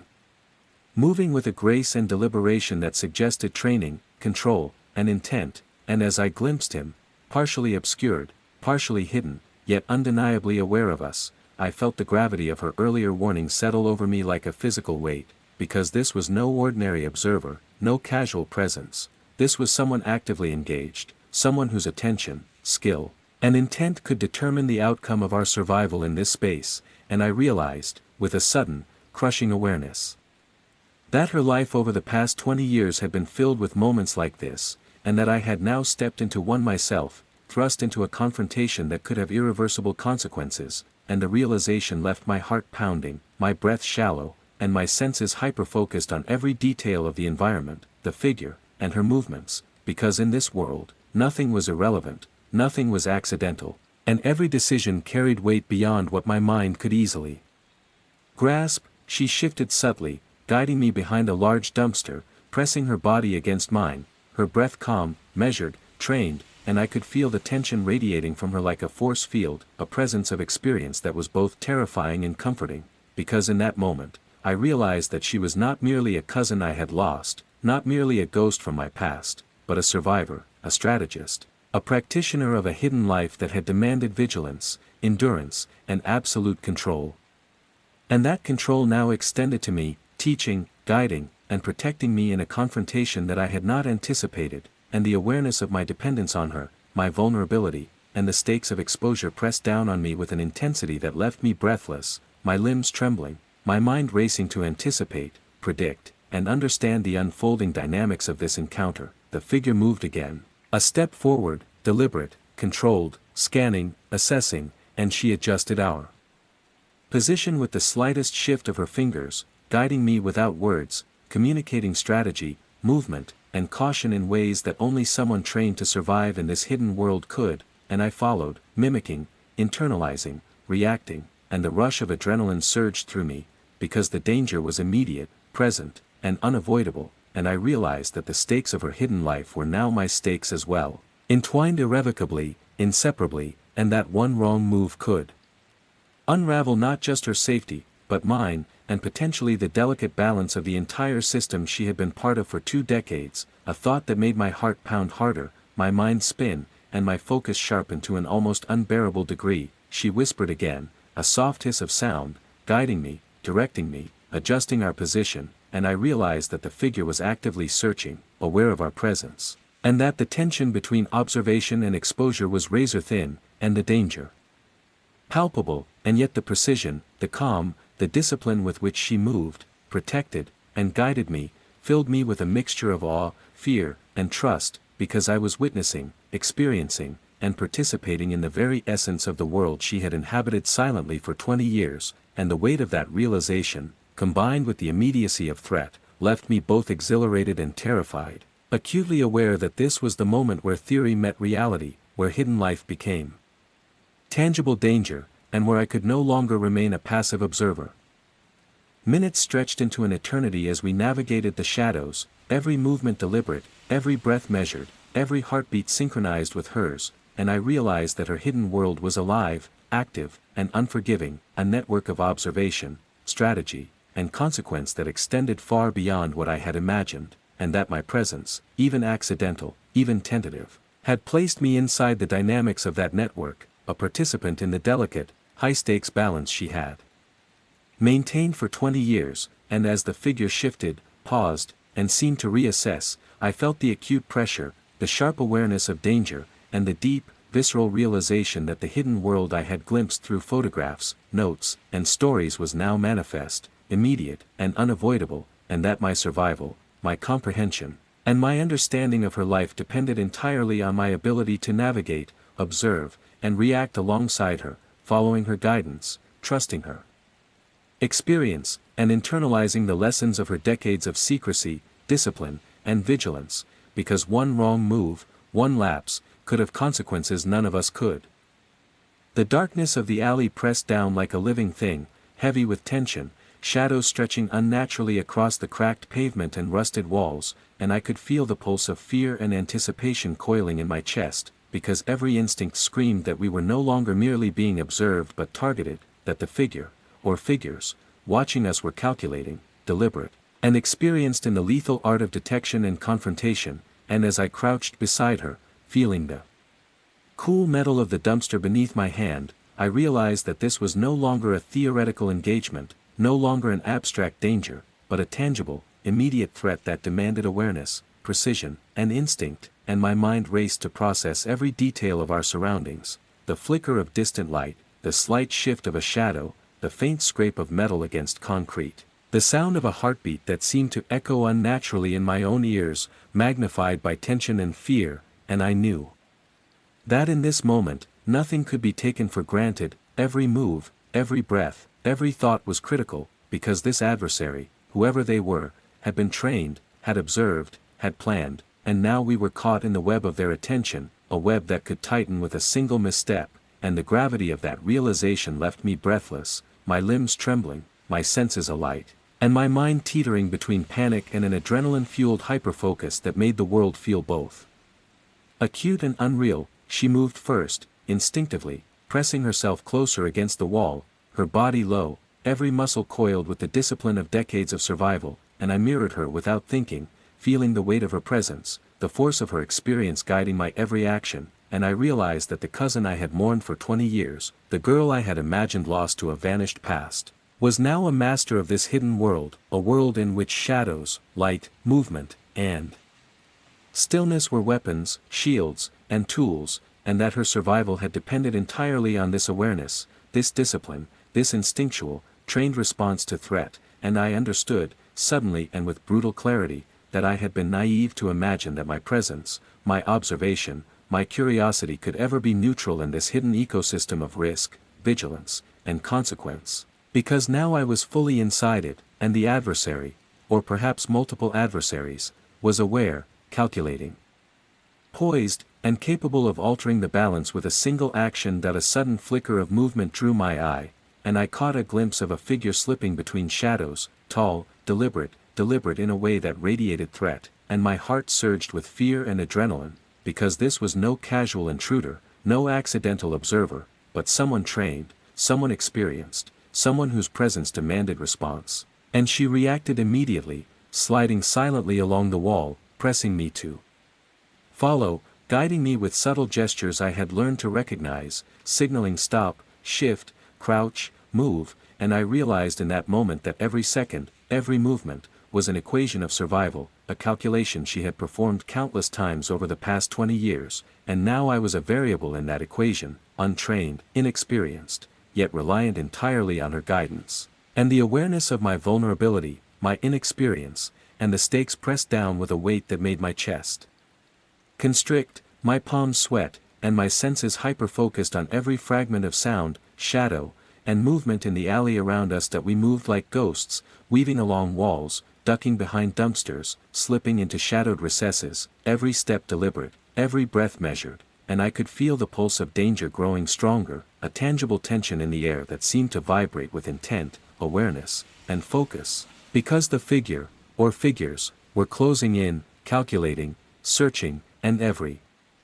instinct honed in her 20-year hidden life was now being applied to navigate this confrontation, and I was following, trembling, aware that one misstep, one noise, one visual cue, could reveal us, compromise our position, and escalate the danger into something far more immediate and irreversible. A faint glint of metal reflected from a distance caught my eye, and she froze instantly, signaling me with a tiny movement, a tilt of her head, a shift of her shoulder, and I felt the surge of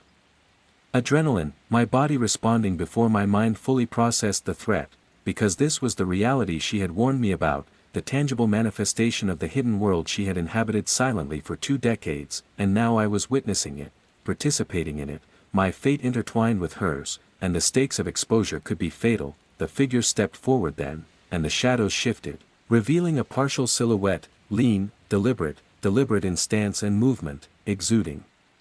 experience, control, and threat, and I realized that this was the adversary she had referenced, the one who had observed, monitored, and perhaps influenced her movements in the past, someone whose awareness of our presence was complete, whose calculations had led to this moment, and whose intent, though unknown, radiated danger in every subtle motion. And my chest tightened with fear, my muscles coiled, my mind spinning to anticipate, understand, and prepare, though I had no tools, no training,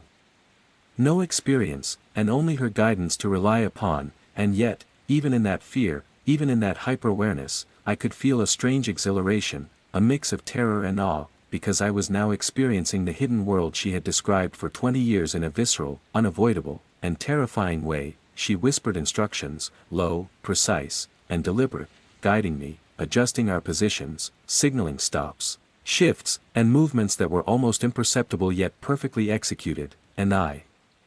followed, mirroring, internalizing, reacting, aware that the smallest lapse could result in exposure, confrontation, or worse, and I realized that her life had been spent in moments like this, moments of extreme danger, observation, calculation, and survival, and that now, I was participating in one, unprepared but compelled to follow, because retreat was not an option, And the adversary's presence demanded action, awareness, and immediate compliance with her guidance. Minutes stretched.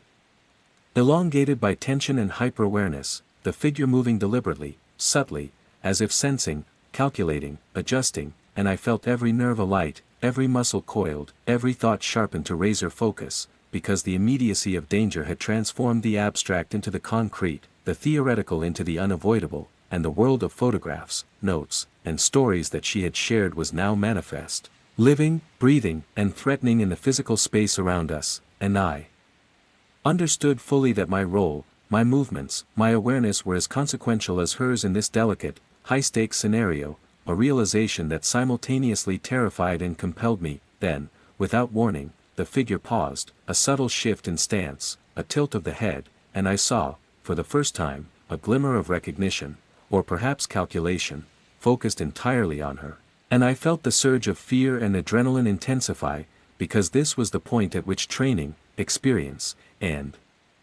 observation met reality, where her 2 decades of surviving this hidden world collided with the presence of someone whose purpose, awareness, and skill could negate all caution, and I realized, viscerally, that the next few moments would define whether we remained unseen, escaped, or were drawn into a confrontation that could have irreversible consequences, and the gravity of that truth pressed down with unbearable intensity, leaving me both hyper-aware and paralyzed with the weight of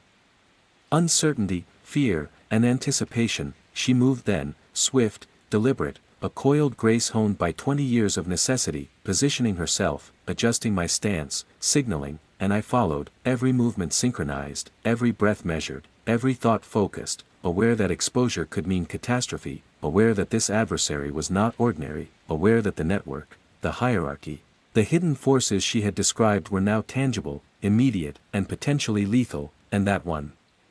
error, one misstep, one miscalculation could unravel decades of careful strategy, secrecy, and survival. And yet, despite the fear, despite the adrenaline, despite the physical and mental pressure, I felt an unspoken connection, a thread of trust and dependence that bound me to her, compelling me to follow, learn, survive, and endure alongside her, because in this hidden world, survival was rarely solitary. And now I understood that fully, viscerally, and irrevocably. As the figure's presence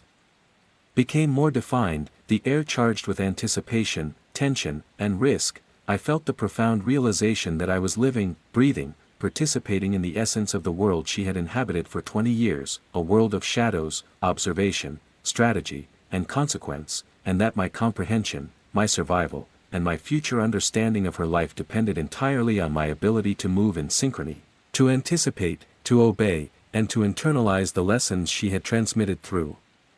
gestures, whispers, and subtle guidance, because the adversary was deliberate, calculating, and aware, and the smallest error could provoke a chain of events I could not predict, and that the survival we now depended on was fragile, delicate, and entirely contingent on the experience, instinct, and skill of the cousin I had thought lost to time but who now lived, breathed, and acted in this hidden world with a mastery that left me simultaneously awestruck, terrified, and dependent.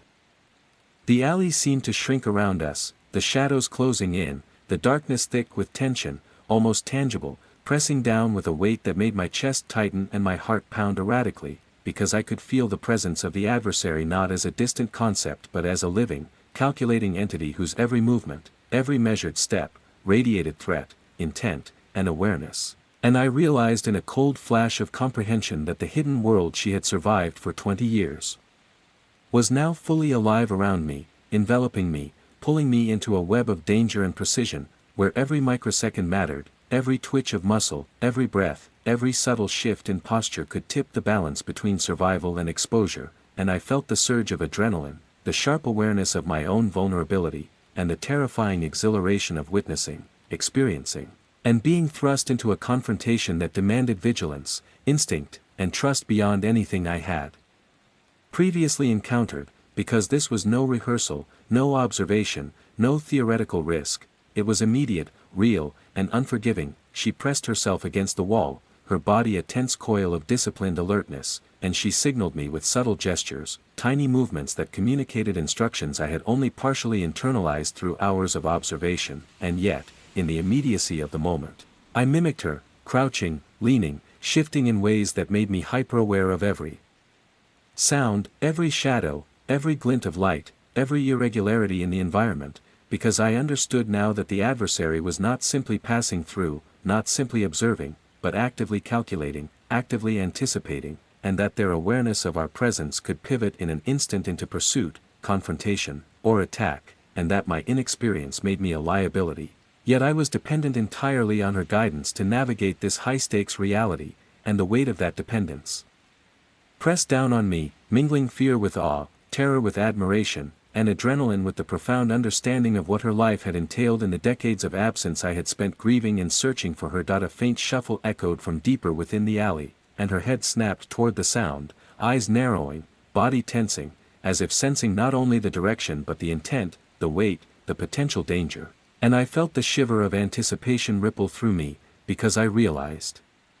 that this adversary, or perhaps multiple adversaries, operated with a skill, patience, and discipline I had no concept of, and that our survival depended entirely on maintaining silence, invisibility, and perfect synchronization, on anticipating, reacting, and trusting instinct and guidance, and that the consequences of exposure could ripple beyond the immediate moment into a chain of danger I could not yet see or understand, but whose existence was undeniable, immediate, and terrifyingly real. She whispered instructions, low and precise, and I followed, my movements synchronized with hers, every shift and weight, every tilt of the shoulder, every step measured, deliberate, and calculated, and I realized that this was no longer a mere game of observation, no longer a theoretical exploration of her hidden life, but a visceral, living lesson in survival under extreme conditions, a demonstration of the very principles, the very discipline, the very awareness she had depended upon to navigate a hidden world for 20 years, and I felt the weight of it, the intensity of it, the life-or-death immediacy of it, pressing into my chest, making my lungs burn, my palms sweat, and my mind race with calculations and predictions, because every second counted, and the adversary's presence was active, deliberate, and calculating in ways I could feel more than see, more than hear, and more than rationalize. Suddenly, a glint of movement, metal against metal, a subtle reflection of light, signaled an immediate shift, and she reacted instinctively, adjusting our position, pressing me down, guiding me into the shadow of a dumpster, her body practically merged with mine, every muscle coiled, every sense acute, and I felt a rush of adrenaline so sharp it made my teeth clench, because this was a confrontation I had only observed in photographs, notes, and whispered stories, and now it was tangible, immediate, and unforgiving, and my presence, my reactions, my very breath mattered in a way I had never experienced, because this was not a story anymore, not a memory, not a lesson, it was raw, living, and dangerous reality. That I could hear the faint movement of the adversary now, slow, deliberate, circling, scanning, calculating, and I felt a cold awareness settle in my stomach, the recognition that we were no longer merely avoiding detection, but actively engaged in a high-stakes dance with someone whose skill, patience, and intent could easily overpower us, and yet, even in the face of that fear, I was acutely aware of her presence, her control, her expertise, and the reassurance it provided, because though I had no training, no experience, no preparation, I was guided by someone who had survived decades of precisely these moments, and that combination of fear, trust, and adrenaline pushed my senses into a hyper-focus that made the world both excruciatingly tense and vividly alive. Every shadow a potential threat, every sound amplified, every reflection of light a signal to anticipate, react, and survive. The adversary shifted again, close enough that I could feel the imperceptible disturbance in the air, the faint shift of energy, the calculation in movement, and she pressed a hand against mine, signaling absolute stillness, absolute silence, absolute awareness, and in that moment, I realized with a mixture of terror and awe that the hidden life she had led for 20 years, the life I had mourned and imagined lost, was not only about evasion and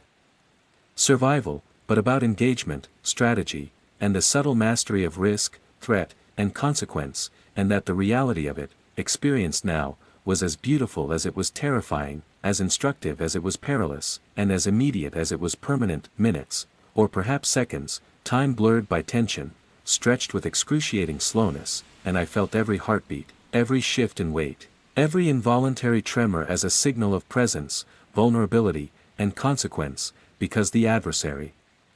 was deliberate, aware, calculating, and the balance of exposure, discovery, and survival hung on the most minute, almost imperceptible cues, and I realized that in this world, nothing was incidental, nothing was accidental, and every instinct honed by her 20 years of practice was now being transmitted to me, imperfectly, urgently, and absolutely necessarily. And that survival depended on absorbing, internalizing, and executing those instincts flawlessly, because the cost of error could be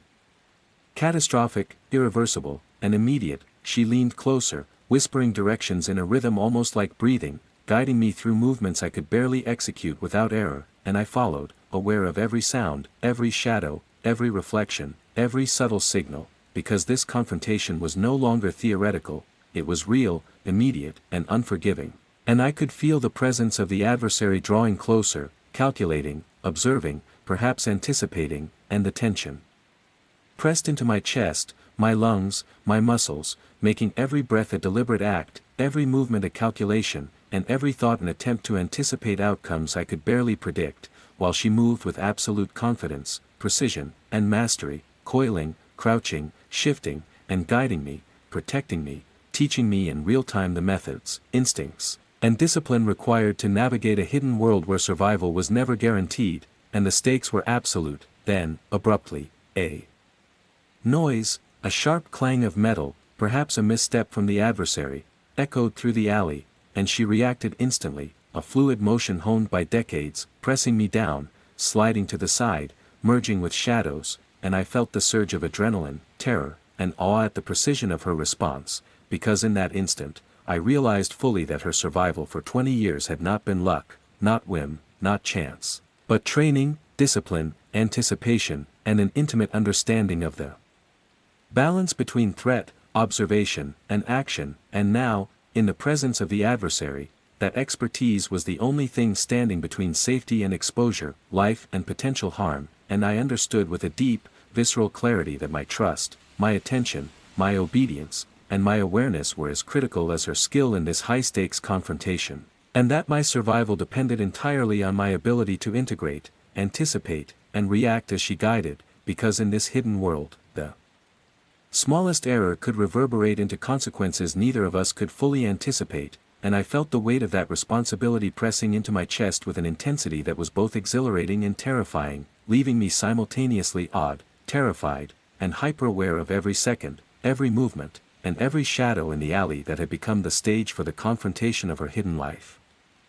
The tension that had coiled through every moment of the alley now seemed to explode into a palpable force, a presence that filled the narrow space with a suffocating weight, pressing down on my chest, my lungs, my mind, as if the shadows themselves had become sentient, aware of our movements, and were actively evaluating, testing, and threatening us, and I realized in a visceral, gut-wrenching way that the confrontation with the adversary had escalated beyond observation, beyond evasion, and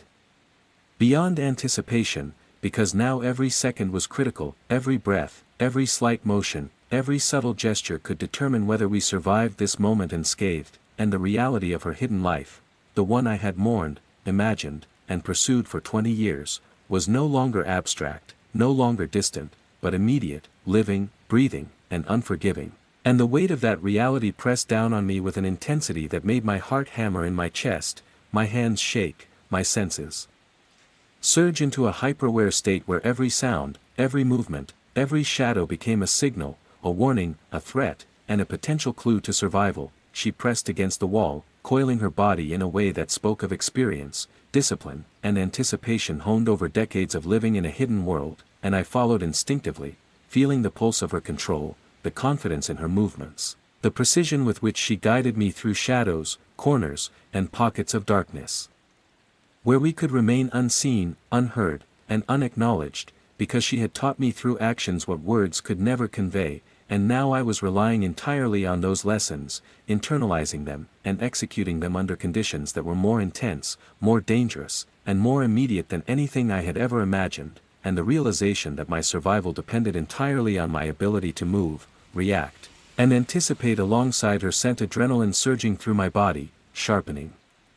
every sense while simultaneously gnawing at my stomach with fear. From deeper within the alley, the adversary shifted, deliberate, calculating, their presence radiating awareness and intent, and I could feel the tension coiling tighter, the threat intensifying, because every microsecond now carried consequences that were immediate, unavoidable, and potentially catastrophic, and the faint scrape of metal against concrete, the subtle rustle of movement, the glint of light on a surface, became amplified into signals I had to interpret instinctively, trustingly, and without hesitation, because hesitation could be fatal, misinterpretation could be disastrous, and any lapse in attention could trigger exposure, confrontation, or worse, consequences whose scope I could barely imagine, but whose inevitability I could sense with a cold, terrifying clarity. She whispered instructions, low and precise, a rhythm that matched the beat of my own accelerated pulse, guiding me through a sequence of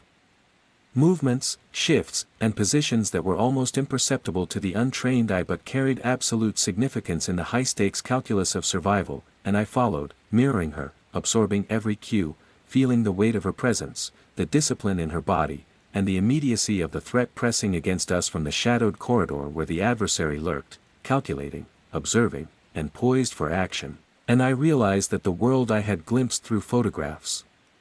notes, and stories had become tangible, immediate, and unforgiving, a world where mastery of movement, awareness, and instinct determined survival, and where trust in her expertise was the only anchor in a storm of potential disaster. A sudden, subtle sound, a shift of weight, a faint exhale, the click of metal against metal, alerted her instantly, and she reacted with fluid precision, moving us behind a protruding section of brick, pressing our bodies into shadows, guiding me with a series of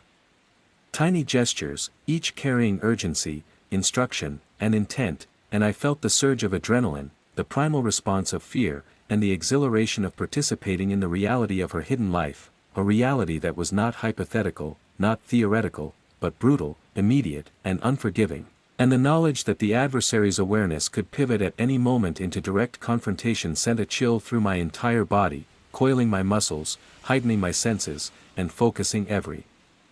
thought into a single objective: survive, follow, anticipate, and trust. The adversary stepped closer then, deliberate, measured, and I could sense their intent radiating through the air like a tangible force, and I realized that this was the moment where observation, anticipation, and action intersected with consequence, because any miscalculation could escalate the encounter into immediate danger, and yet the calm, disciplined presence of my cousin, the woman who had survived 2 decades of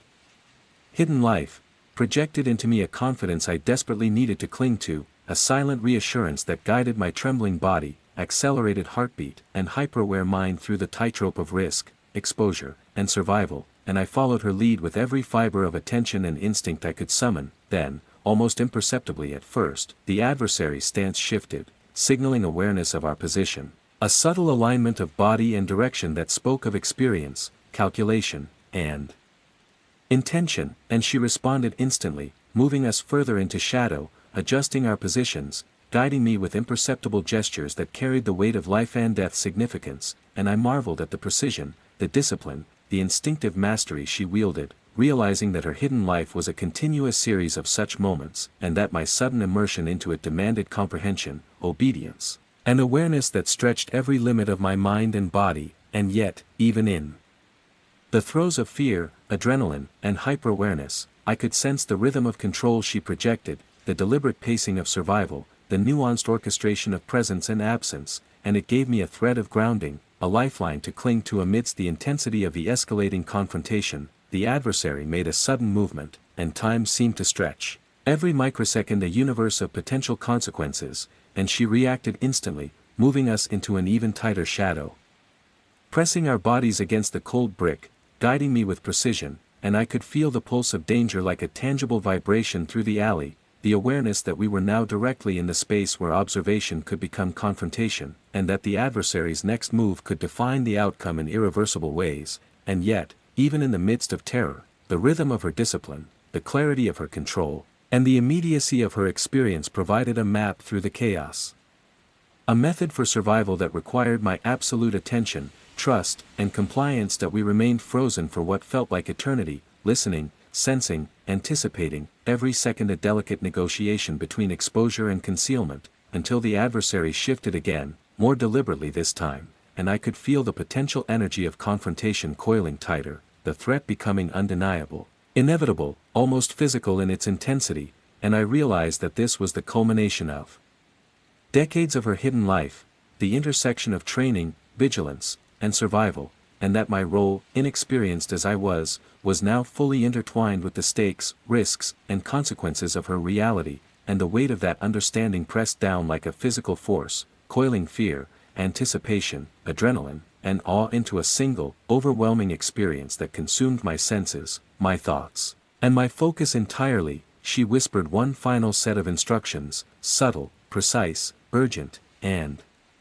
I followed, every movement synchronized, every breath measured, every thought focused, as the adversary made the critical shift, revealing intent, focus, and strategy, and I realized that the confrontation had reached its peak, that survival, exposure, and consequence balanced on the edge of a knife, and that the hidden life I had longed to understand was now inseparable from my own reality, and that the lessons, instincts, and discipline she had cultivated over 20 years were now the only